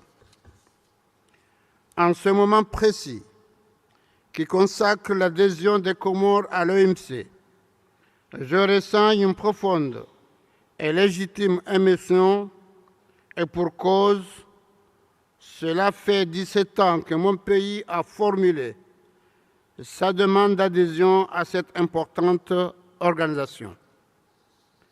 Et cela fait 9 années depuis que mon gouvernement et moi-même menons des négociations difficiles pour atteindre cet objectif.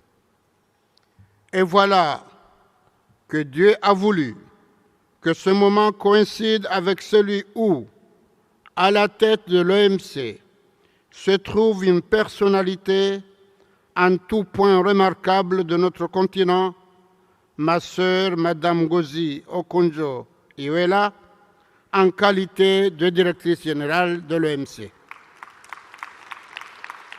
Il se trouve aussi que ce grand événement se déroule dans un pays arabe, ami et frère des Comores, avec lequel j'entretiens les meilleures relations avec ses plus hauts dirigeants.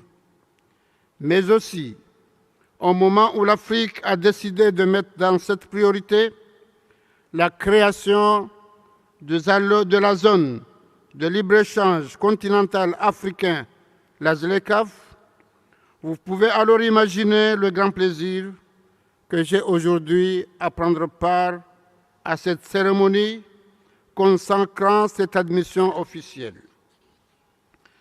Altesse, Excellences, Mesdames et Messieurs, le chemin visant à faire de l'Union des Comores le 165e membre de l'OMC est l'aboutissement d'un processus parsemé de concessions, de clarifications, d'engagements spécifiques, mais il a aussi et surtout été fait de volontés partagées, de coopération et de partenariats mutuellement bénéfiques. En effet, notre requête d'adhésion à l'OMC a été introduite il y a 17 longues années et sous mon impulsion, le gouvernement a présenté en 2016 l'aide-mémoire sur notre régime de commerce extérieur en vue de donner un souffle nouveau à ce processus. Ainsi, cette importante adhésion que nous célébrons aujourd'hui est l'aboutissement heureux de négociations intenses menées au sein du groupe de travail sur l'accession des Comores. Mesdames et Messieurs, honorables assistants, l'adhésion acquise, nous entamons dorénavant la phase la plus essentielle, celle de la mise en œuvre des engagements en vue de permettre à l'Union des Comores de jouir pleinement des opportunités offertes par le commerce international, mais aussi d'apporter sa pierre à l'édifice. Il s'agira de mobiliser les partenaires au développement autour des besoins en assistance technique et des ressources financières nécessaires pour conduire les réformes permettant de nous conformer aux règles multilatérales du commerce et aux meilleures pratiques en la matière. Il s'agira également de développer une bonne stratégie de communication en vue d'une appropriation effective de ce nouveau statut par le peuple comorien. Notre conviction est que l'adhésion des Comores à l'OMC sera immensément bénéfique à toute notre économie aux entreprises privées et publiques et aux consommateurs. Elle contribuera aux efforts de diversification des partenariats commerciaux de notre pays, à son intégration dans les chaînes de valeur régionales, continentales et mondiales. Avec l'adhésion à l'OMC, mon pays poursuivra ses objectifs de développement durable et d'éradication de la pauvreté, notamment en accélérant les investissements dans des secteurs stratégiques tels que l'agriculture, le tourisme, l'environnement, le secteur maritime et l'économie numérique. D'ores et déjà, des réformes entreprises dans le cadre de ce processus ont généré des résultats tangibles. À titre d'illustration, notre dispositif juridique et réglementaire ainsi que nos politiques ont été progressivement adaptés aux meilleurs standards internationaux. Pour sa part, le secteur privé aspire à un régime commercial plus prévisible et plus transparent, aussi avec la plateforme offerte par le système commercial multilatéral. Notre nation insulaire pourra-t-elle faire valoir sa voix au même titre que ses partenaires commerciaux internationaux? Cette adhésion renforcera encore davantage la visibilité de l'Union des Comores sur la scène internationale après la présidence comorienne de l'Union africaine qui vient juste d'arriver à son terme. Cela dit, mon pays en tant que nation, dont l'ambition est de parvenir à l'émergence à l'horizon 2030, suivant une transformation structurelle de l'économie, pourra également apporter une grande contribution à l'édifice de l'OMC. D'abord, par son appartenance à plusieurs communautés économiques régionales et à des organisations internationales telles que l'ONU, l'Union africaine, la francophonie, la Ligue arabe et j'en passe. Ensuite, parce que cette nouvelle donne intervient dans un contexte de mise en œuvre de l'ASLECAF qui sera bénéfique aux partenaires commerciaux régionaux comme internationaux au pays. En effet, la Banque mondiale estime que la mise en œuvre des réformes ambitieuses entraînerait la hausse de l'investissement privé de 13% du PIB d'ici 2030. Et c'est pourquoi mon gouvernement fera de l'attraction des investissements directs étrangers une priorité pour favoriser la réalisation de ces performances macroéconomiques.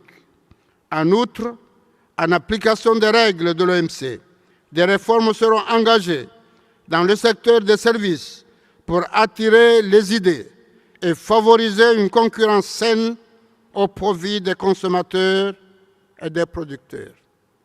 Honorable assistance, Mesdames et Messieurs, mon pays doit son adhésion à l'OMC à la volonté, à l'accompagnement d'acteurs nationaux comme internationaux, à qui je rends un hommage appuyé pour le soutien indéfectible. Je pense en priorité au premier président du groupe de travail, l'ambassadeur de Pérou, dont la mission est arrivée à terme avant la conclusion des négociations. Nous le remercions pour le professionnalisme et la détermination avec lesquels il a conduit ces négociations. À son successeur, M. Omar Zniber, ambassadeur du Royaume du Maroc et à Genève, je dis un grand merci du fond du cœur pour son engagement fraternel, sa détermination sans faille et son remarquable professionnel.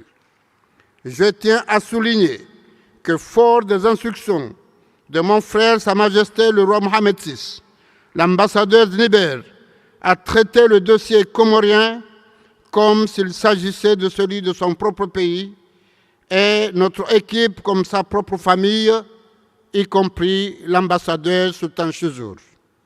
Bien évidemment, on doit aussi énormément le succès de ces négociations à ma très chère sœur, Madame Ngozi, au Congo, directrice générale de l'OMC, qui s'y est personnellement investie, et notamment à travers ses conseils avisés et ses pertinentes recommandations.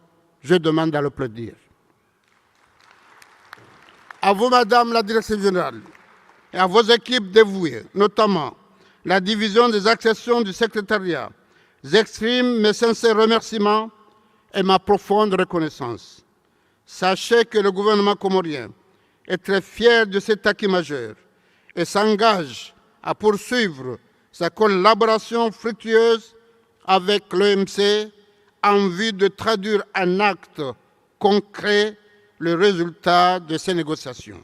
Et c'est pourquoi je suis particulièrement heureux de signer au nom de mon pays le protocole d'accession avec vous en attendant sa ratification qui suivra dans le courant du premier semestre de cette année. Je salue également le travail exceptionnel et le dévouement du gouvernement comorien en faveur de cette accession, en particulier les différents ministères de tutelle, ainsi que leurs équipes respectives et l'ambassadeur de l'Union des Comores à Genève, M. Sultan Chouzour. J'ai fait de l'adhésion de l'Union des Comores une priorité de premier plan, et c'est pourquoi je tiens à renouveler la gratitude de mon gouvernement, du peuple comorien, à l'ensemble de nos partenaires bilatéraux que multilatéraux que nous ont soutenus tout au long de ce processus. Et je voudrais vous rassurer de la disponibilité entière de mon gouvernement à poursuivre cet esprit de dialogue et de coopération dans le cadre de ce partenariat promoteur que nous venons de sceller ici à Abu Dhabi.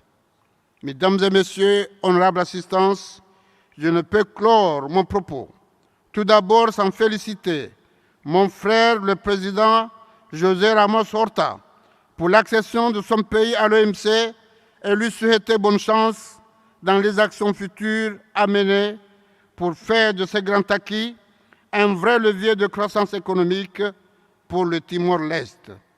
Je ne peux clore mon propos, enfin, sans vous dire, mon frère, Cheikh Mohammed bin Zayed Al Nahyan, ma profonde gratitude, ainsi que celle du peuple comorien pour la grande amitié que vous avez pour notre pays et son peuple.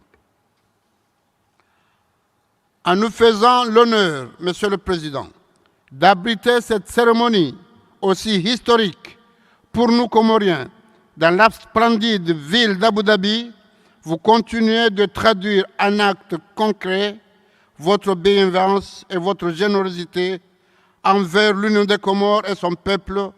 Soyez-en vivement remerciés, tout comme l'ensemble du peuple frère des Armates unis. Wassalamu alaikum wa rahmatullahi wa barakatuh.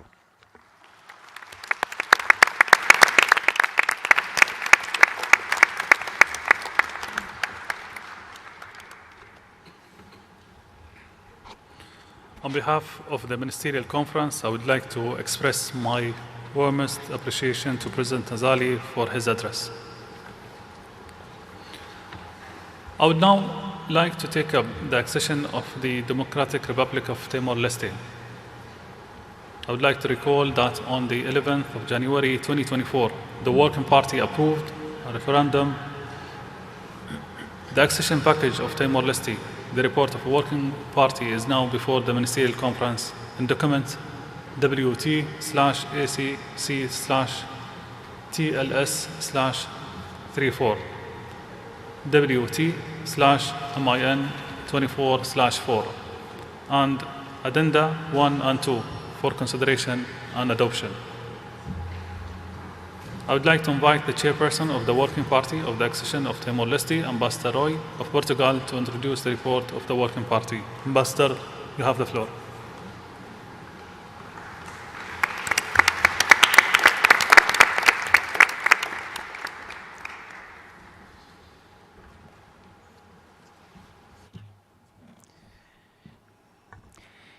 Your Excellency, Dr. Thani bin Ahmed Al Zayed, Chair of the Ministerial Conference, Your Excellencies, Mr. Azali Asuman, President of Comoros, Your Excellency Mr. José Ramos Horta, President of Timor-Leste, Your Excellency Deputy Prime Minister Mr. Francisco Cabo Lai of Timor-Leste, Honorable Ministers, Director General, General Council Chairperson, distinguished delegates and guests, ladies and gentlemen.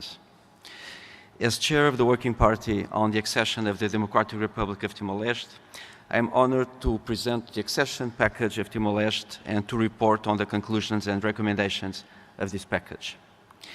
The Working Party was established in December 2016 to examine Timor-Leste's request for WTO accession.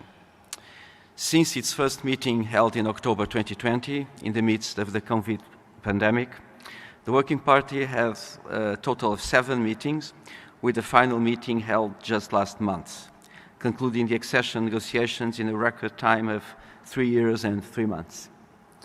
This impressive achievement is the result of Timor-Leste's strong commitment and members' unshaken support to this LDC accession. The results of the negotiations constituting the terms of accession are contained in the following documents. The report of the Working Party, circulated in document WT/ACC/TLS/34, WT/MIN24/4, the schedules of concessions and commitments on goods, contained in document WT/ACC/TLS/34 Add 1, and WT/MIN24/4 Add 1, and the schedule on specific commitments on services contained in documents WT/ACC/TLS/34 Add 2, and WT/MIN24/4 Add 2. This package was adopted ad referendum by the Working Party at its final meeting held on the 11th of January 2024. The adopted report contains in its appendix the draft decision for the Ministerial Conference and the draft protocol of accession. The protocol incorporates by reference the specific commitments undertaken by Timor-Leste in the report of the Working Party. By this action, the Working Party completed its mandate and forwarded the document to the 13th Ministerial Conference for action. Mr. Chairman, during the course of the accession negotiations, Timor-Leste has done impressive work in a number of areas. This includes the adoption of WTO-consistent legislation, with over 330 legal pieces being notified to the Working Party, setting a new standard for other accessions. Timor-Leste has also undertaken several first-exceeding LDC commitments in areas such as the Information Technology Agreement, Services Domestic Regulation, and Fishery Subsidies Agreement, making a significant contribution to strengthening the rules-based multilateral trading system. It is my assessment that this accession package has set a clear roadmap for sustained domestic reform in Timor-Leste to promote economic growth, stability, and peace. Before I conclude, I would like to recognize the political leadership provided by President José Ramos Horta throughout this process. He even participated in a few Working Party meetings. His vision that WTO membership is a stepping stone for Timor-Leste's goal to join ASEAN has served as a key driving force in the process. I would like to pay tribute to Timor-Leste's devoted and committed team under the chief negotiation, Deputy Prime Minister Francisco Cabo, who led the process in the final critical stage, and Minister Joaquim Amaral, who led before that. This team has done an exemplary job, working often around the clock in Dili and in Geneva, especially during the final months. Our members also deserve a lot of credit. They supported and worked hard with Timor-Leste, demonstrating goodwill and pragmatism to overcome challenges and enable the smooth conclusion in the accession process. I would also like to place on record my deep appreciation to Director General Ngozi Okonjo-Iweala and the WTO Secretariat, particularly the Accessions Division, who played a key role in the process. In closing, in my capacity as Chair of the Working Party of the Accession of Timor-Leste, I have the privilege to recommend the report of the Working Party and the drafted decision for adoption and the draft protocol for approval by the Ministerial Conference. I thank you.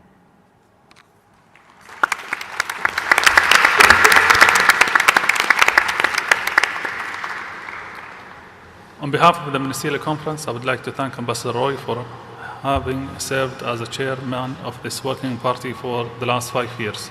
I would like now to turn an action by the Ministerial Conference on Timor-Leste's WTO accession in accordance with the decision-making procedures under Article 9 and 12 of the WTO agreement agreed in November 1995, WT/L/93.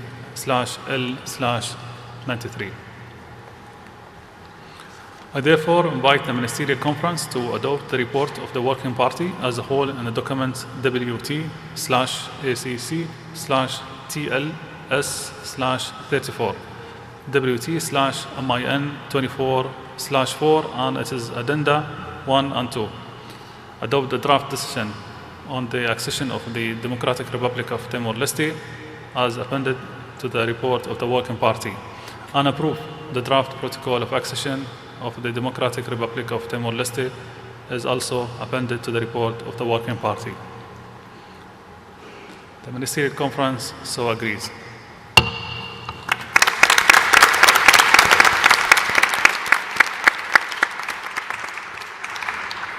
It gives me a great pleasure once again to welcome the decision we have just taken, this time on the accession of the Democratic Republic of Timor-Leste to the World Trade Organization.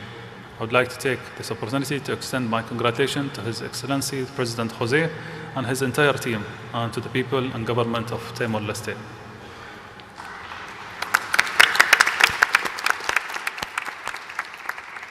Excellencies, the decision we have just taken on the accession of Comoros and an island LDC in Africa and accession of Timor-Leste, an island and LDC in Asia, testifying to the world's confidence in the WTO and multilateral trading system.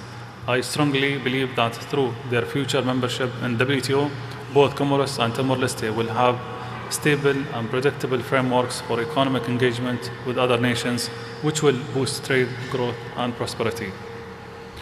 With regard to the further steps toward Timor-Leste's formal entry as a WTO member, as in the case of Comoros, the signing ceremony will take place immediately following this session. The government of the Democratic Republic of Timor-Leste will then submit the protocol for ratification by its legislative assembly. Timor-Leste will become a member of the WTO 30 days following the deposit of instrument of acceptance of the protocol. With these words, it is with great pleasure that I would now like to invite His Excellency Jose Manuel Ramos, the President of the Democratic Republic of Timor-Leste, to proceed to the podium to address the Ministerial Conference. Sir, you have the floor.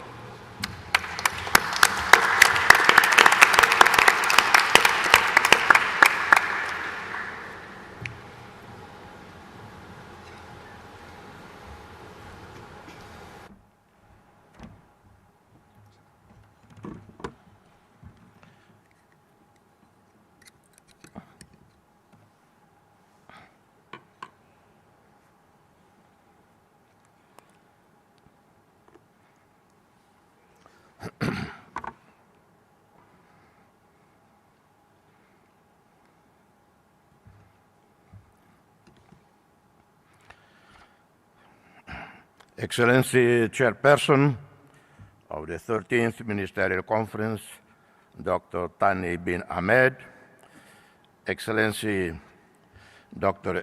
Ngozi Okonjo, Director General WTO, Excellencies Ministers, Excellency, Monsieur le Président de la République des Comores, pays frère.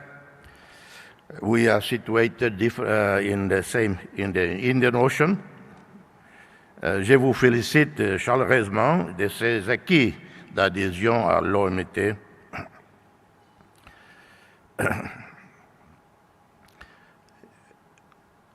My warmest greetings to my President of my national parliament, the Deputy Prime Minister, and ministerial colleagues, members of parliament, who took the time to come to this event.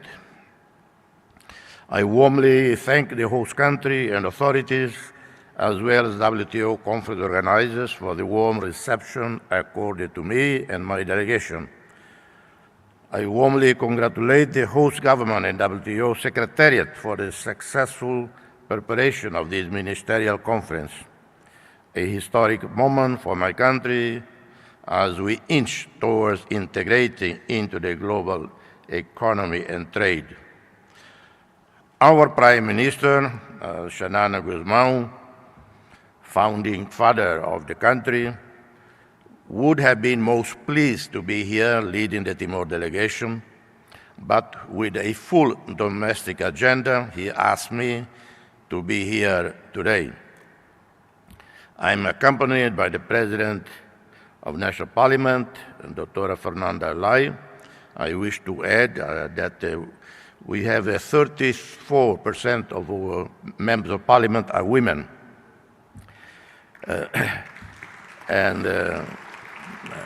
Many of the cabinet members, the most important ones, are actually women also. In my own office, the second person in charge, chef de cabinet, the third person in charge, and the fourth person in charge are all women. And also with us, with me, Deputy Prime Minister for Economic Development Coordination, His Excellency Francisco Lai. They all work very hard for us to be here today.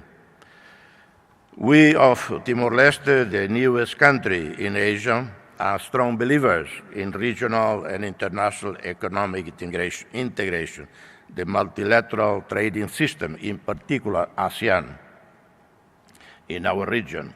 Timor-Leste obtained our first WTO observer status in December 2016. So today, I and the whole delegation are overwhelmed with joy to be witnesses as WTO members officially adopt our accession package, sealing Timor-Leste official membership in the organization. Timor-Leste WTO membership marks a major step towards trade liberalization, integration in the global economy, access to international markets. Membership helps leverage the ongoing improvements in our infrastructure, human capital development, administrative capacity, growth, and economic diversification. The support extended by the international community enables us to undertake institutional reforms, adopt adequate legislation, enabling bureaucracy, administration simplification, enhancing human resources, expanding infrastructure development, thus aligning with WTO principles. My deepest appreciation for the active engagement of WTO Secretariat under the visionary, steady leadership of the Director General, Dr. Ngozi. I have had the privilege in meeting the DG on several occasions in different cities, in different countries in the world. When Dr. Ngozi demonstrated her unequal leadership, I thank you, Director General, for being such a strong advocate for WTO accession, as you are a strong advocate for the multilateral system of cooperation. This accession today contributes to Timor-Leste's ASEAN membership, which we hope will take place in 2025. My special thanks go also to members of Timor-Leste Working Party, chaired by Ambassador Rui Macieira of Portugal. Muito obrigado, caro amigo, Rui Macieira, for their exceptional commitment in support of our accession towards the end of this current phase of our accession journey. Some words of recognition are due to Timor-Leste permanent representative to the UN in Geneva, Ambassador Lourdes Bessa, for her tireless leadership, hard work, and of her mission staff. I am particularly pleased that our WTO accession is taking place in Abu Dhabi, birthplace of Sheikh Zayed, who unified the peoples of the Emirates. He dreamed of and built a country that is today a beacon of human fraternity and peace. And in pursuing this dream, he unified the Emirates, founded the United Arab Emirates, and it was here that the historic Declaration of Human Fraternity, co-authored by His Holiness Papa Francisco and the Grand Imam of Al-Azhar, Cairo, Professor Ahmad Tayeb, was signed on 19 October 2019. The dream of Sheikh Zayed, his legacy, is continuing with His Highness Sheikh Mohammed bin Zayed, President of the United Arab Emirates. So it couldn't be more symbolic, significant that we are here today. Timor-Leste accession in itself is bringing benefits to the country, and we expect that further benefits will materialize in due course. Being a member is essential to unleash the potential of our economy in several sectors. We are committed to diversify our economy, become a part of the value chain of global economies, to improve the well-being of our people through trade. But we all face challenges and opportunities, but the challenges are far too great and complex for us in the LDC, SEEDS, G7 fragile states. Some challenges are common to much of the world.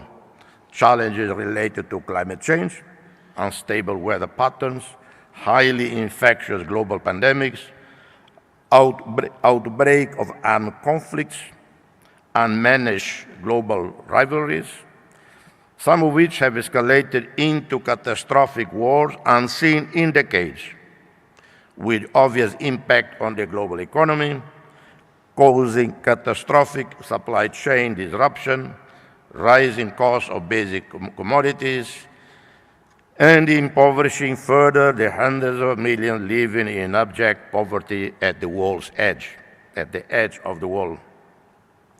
In addition, as if the global landscape is not sufficiently dark, an extremely worrying challenge is the global debt crisis, which stands today at US $313 trillion in 2023.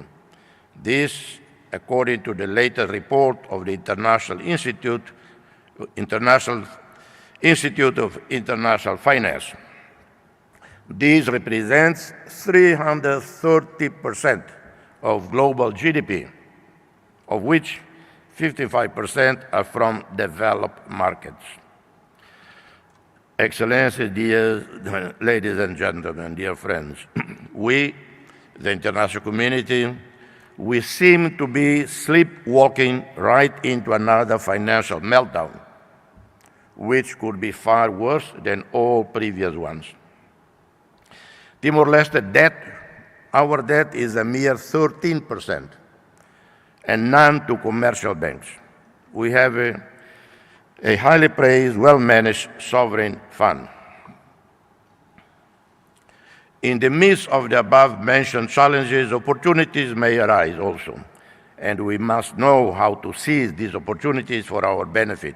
Small economies must find ways to complement each other to enhance our respective economies through joint investments, joint ventures, and trade. However, G7 and G20 countries, commercial banks holding developing countries' debt, should have written off the entire global debt of developing countries.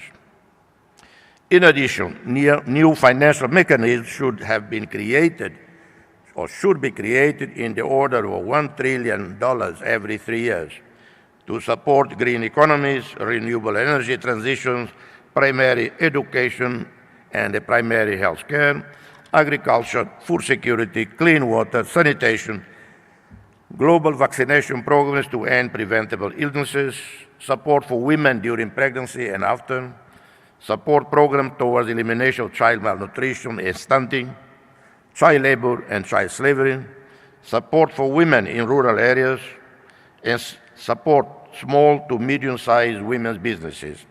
Anything less would be band aid.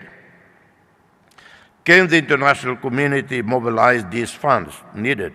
Yes, we can. A combination of governments, banks, public and private sector, the billionaires of the world. After all, at each crisis, the 2008-2009 subprime and other financial crises, and for the ongoing wars, particularly Gaza and Ukraine, and many other wars, hundreds of billions of dollars have been found to fund unwinnable wars. So let's rise to the ethical, moral challenge and invest in the most just, necessary war, a clearly winnable war, the war against extreme poverty. In closing, my country continues to count on members and partners' support during the post-accession phase. As an LDC, we recognize our weaknesses and need for tailored support to leverage domestic reforms harmonized with the WTO rules and regulations. As a new member, we will continue to learn from our older peers with the hope to bring in additional values, thus contribute to further strengthen the cooperation between our nations. Last but not least, a boutique Timor Cafe is right outside. Timor-Leste, besides some oil and gas, we have the best coffee in the world.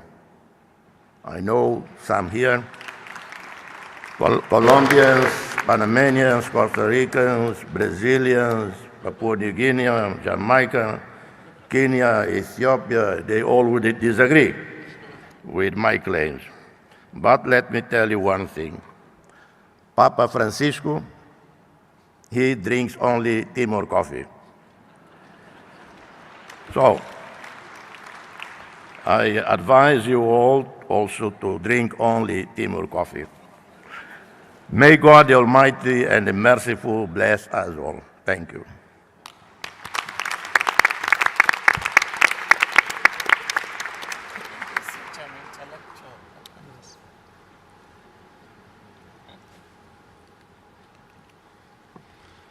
On behalf of the Ministerial Conference, I would like to express my warmest appreciation to President Jose Manuel Ramos Horta for his address.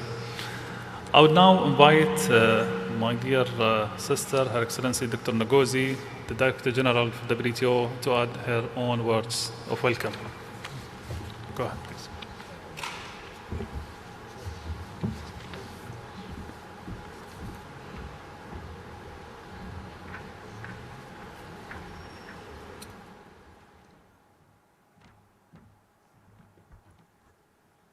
Thank you, Excellency MC13 Chair.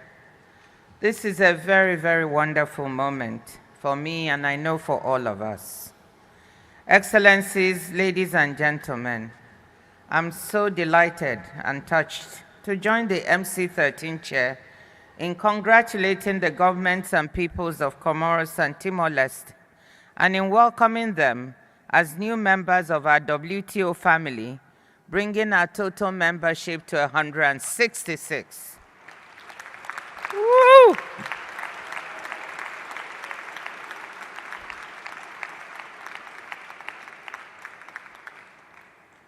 It is wonderful that President Azali Assoumani of Comoros and President Jose Ramos Horta of Timor-Leste are present here.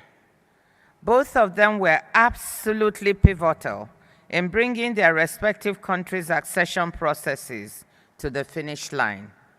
Without their personal involvement and their dedication, we could not have done it. To the officials from both countries who have been working tirelessly for years now, I offer my congratulations, my gratitude, and my encouragement. Although this might not be what you want to hear right now, this is just the beginning, but it's a very, very good beginning. But before I go further, I want to thank the chairpersons of the two working parties, Ambassador Omar Znibir of Morocco, who unfortunately cannot be with us today, and Ambassador Rui Macier of Portugal. Without their dedication and leadership, today's accession would not have been possible. And of course, special credit also goes to WTO members, particularly members of the working parties. and to the Secretariat teams who were supporting them, ably led by the Accession Division. Today's achievements are truly a collective endeavor, one we can all be proud of. Accessions have always been a barometer of confidence in the WTO and the rules-based multilateral trading system. It is encouraging that despite all the challenges facing multilateral cooperation today, our organization is continuing to move towards universality. A diverse array of countries continue to link their own growth and future prosperity to the WTO's core values of openness, transparency, good governance, and the rule of law. I hope that Comoros and Timor-Leste will serve as inspiration for the 22 governments waiting to join, especially other LDCs and fragile and conflict-affected states. I said before that accession is a beginning. The benefits of WTO membership are not automatic, and our new members will need a support network to continue domestic reforms and to operate effectively in the global economy. The Secretariat is already stepping up its assistance in this regard, and it is my sincere hope that the rest of the members will provide technical assistance and supply-side support to accompany these two LDCs in the post-accession phase. Finally, as I said in my opening remarks, it has been 8 years since we last welcomed members, the longest gap yet. I hope we are not going to wait 8 more years. Not if I have anything to do with it. Comoros and Timor-Leste have demonstrated that countries facing daunting and unique challenges can overcome them with political will and determination on the part of acceding governments, together with adequate support from the international community. International organizations and development partners can make an important difference here by offering enhanced and coordinated technical assistance and capacity building to countries seeking to join the WTO. The two heads of state here are both presidents with whom I have worked closely. And in the case of President Ramos Horta, as he said, we've known each other for quite some time. I really want to say a special thank you to them for persevering and to their staff, because if not for their belief, we wouldn't have been able to get here. On behalf of the membership and the organization, I'm delighted to say to Comoros and Timor-Leste, Karibu and Benvindo, welcome. And let's all try to make joining the WTO even more special by delivering results here in Abu Dhabi this week. Thank you.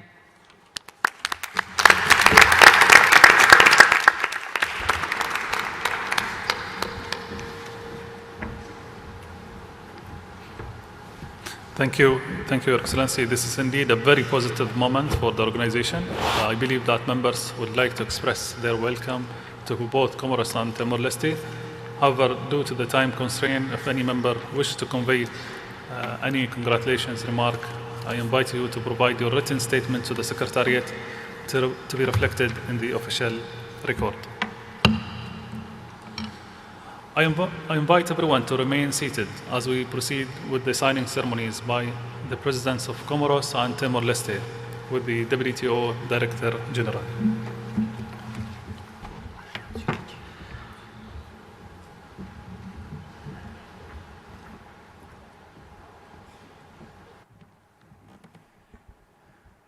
Congratulations once again to Comoros and Timor-Leste on this milestone.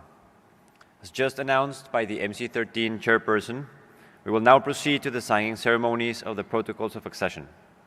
We will start with the signing ceremony for the Protocol of Accession of the Union of the Comoros, presided by the Director General. Let me invite His Excellency President Azali Assoumani to join the Director General at the signing table.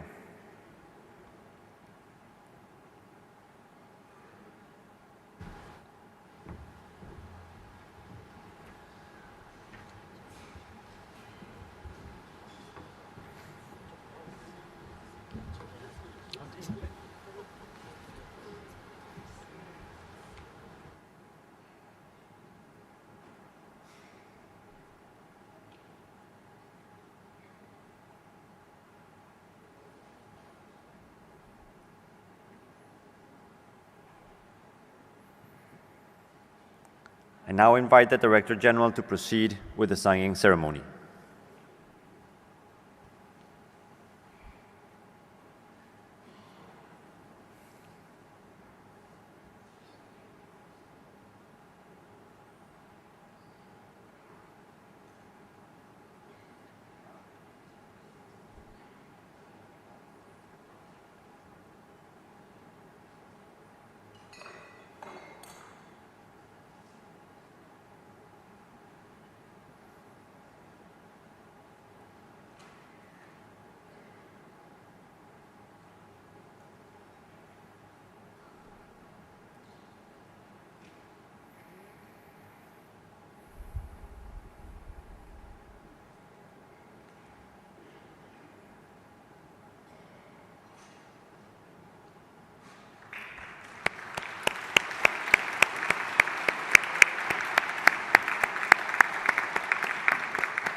Let us now turn to the signing ceremony for the Protocol of Accession of the Democratic Republic of Timor-Leste, presided by the Director General. I'd like to invite the Deputy Prime Minister, accompanied by His Excellency President José Manuel Ramos Horta, to join the Director General at the signing table.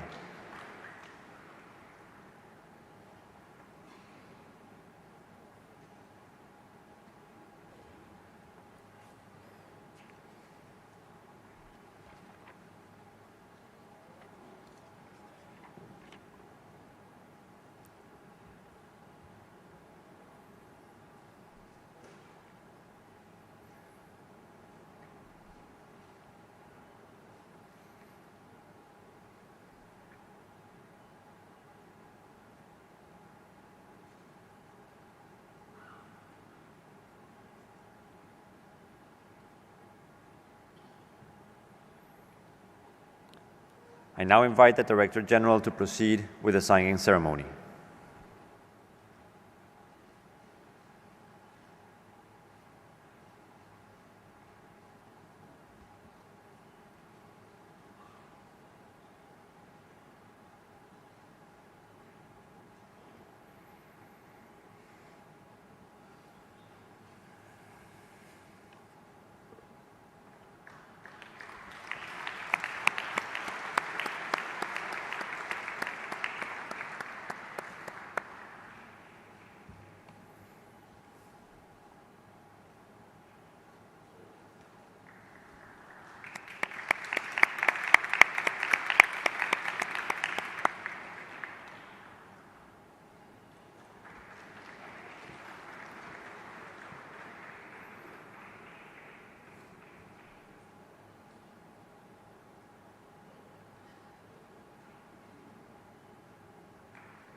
Excellencies, distinguished guests, this concludes the accession ceremonies segment.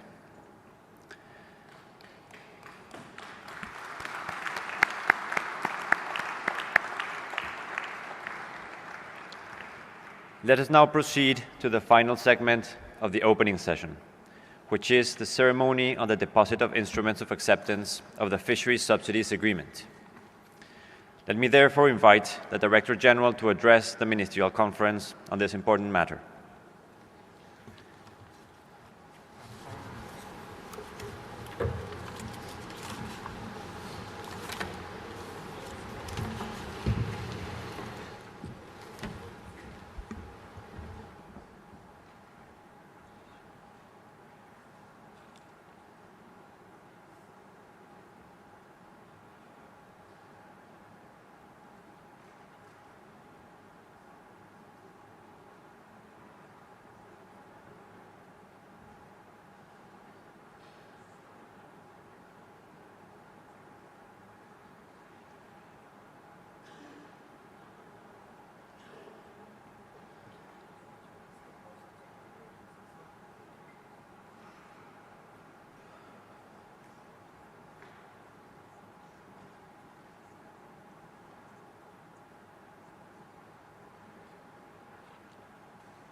Excellencies, distinguished guests, I'm pleased to announce that today there will be 9 members who will be depositing their instruments of acceptance.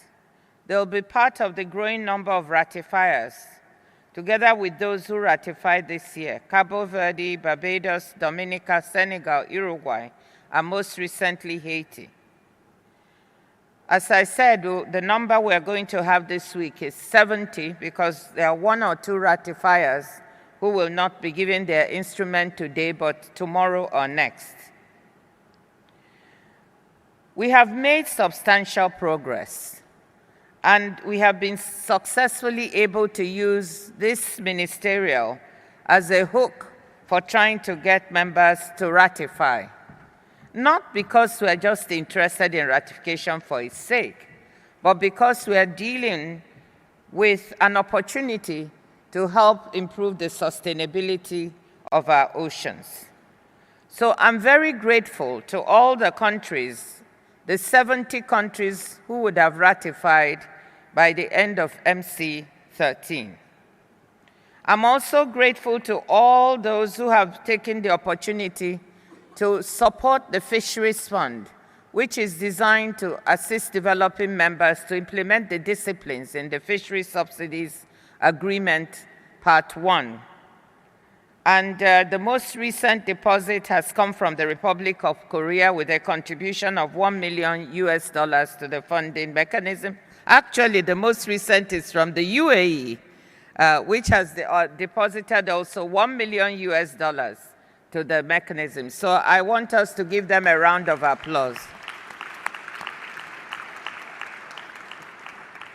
And now, to deposit their instruments today, I have the pleasure to announce the names of the following countries, and I'd like the ministers to come one by one. Let me announce the names first of those who are depositing: Saudi Arabia, Brunei Darussalam, Chad, Rwanda, Togo, Turkey, Malaysia, Norway, Uruguay. So we will start with the Kingdom of Saudi Arabia.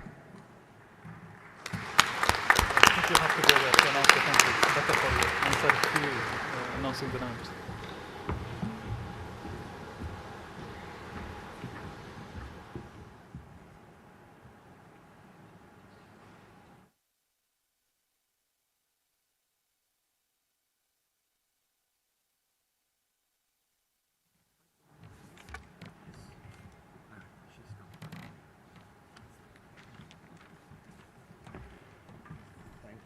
Thank you so much. I'm so happy.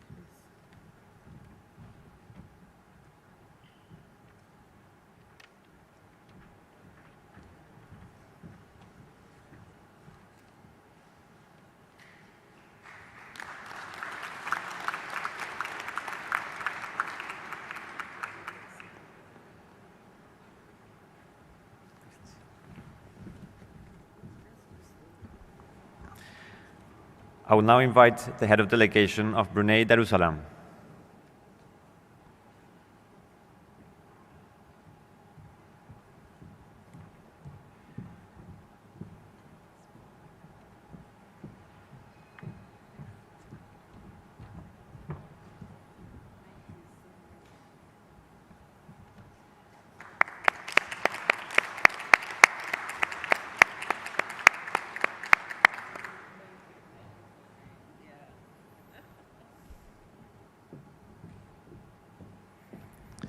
I now invite the head of delegation of Malaysia.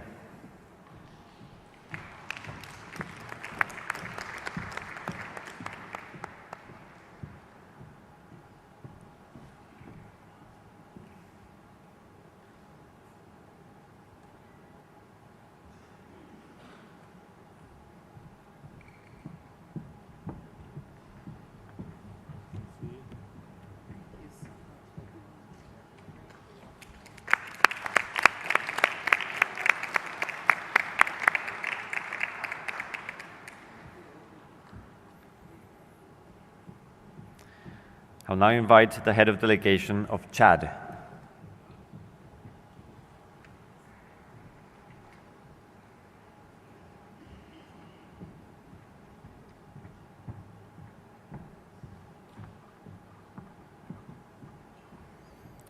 We'll come back to Chad.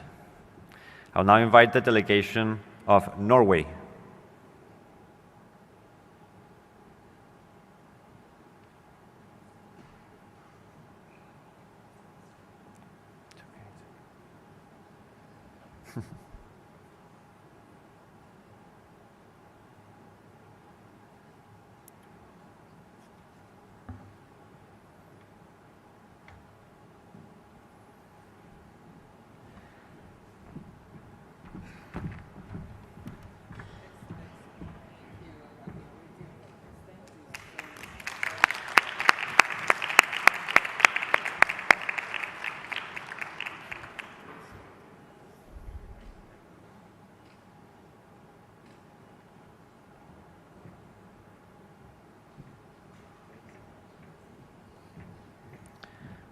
I'll now invite the head of delegation of Rwanda.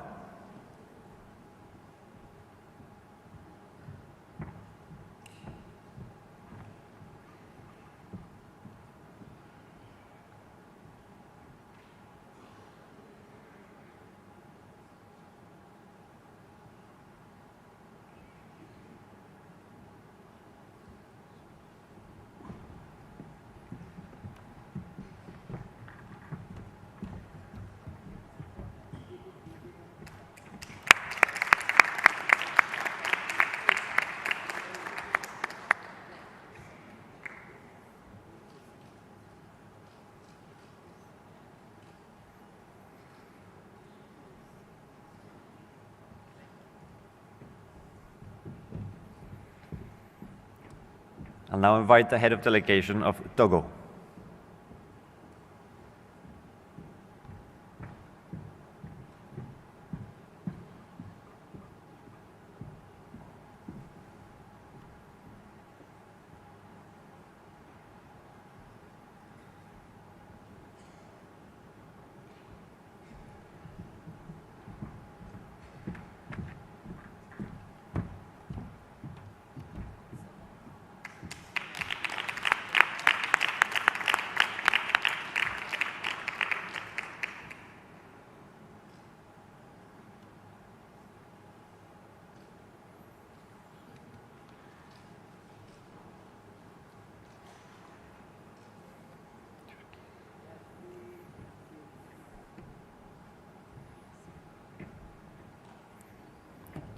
I'll now invite the head of delegation of Turkey.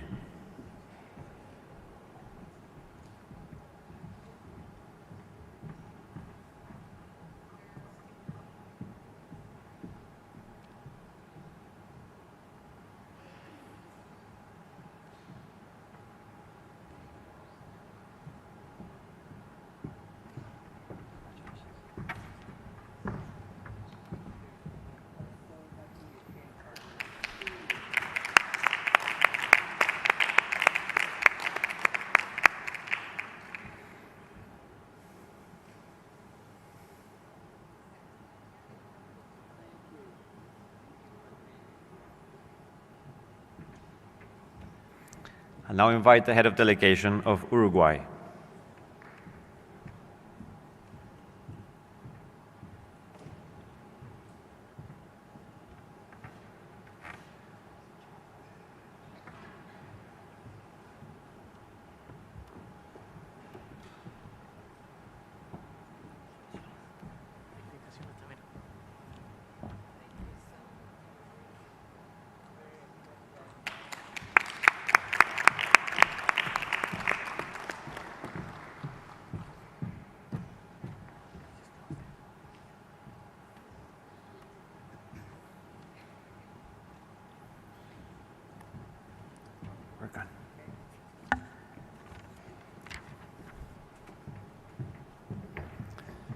So congratulations once again to all our new depositors of instruments of acceptance.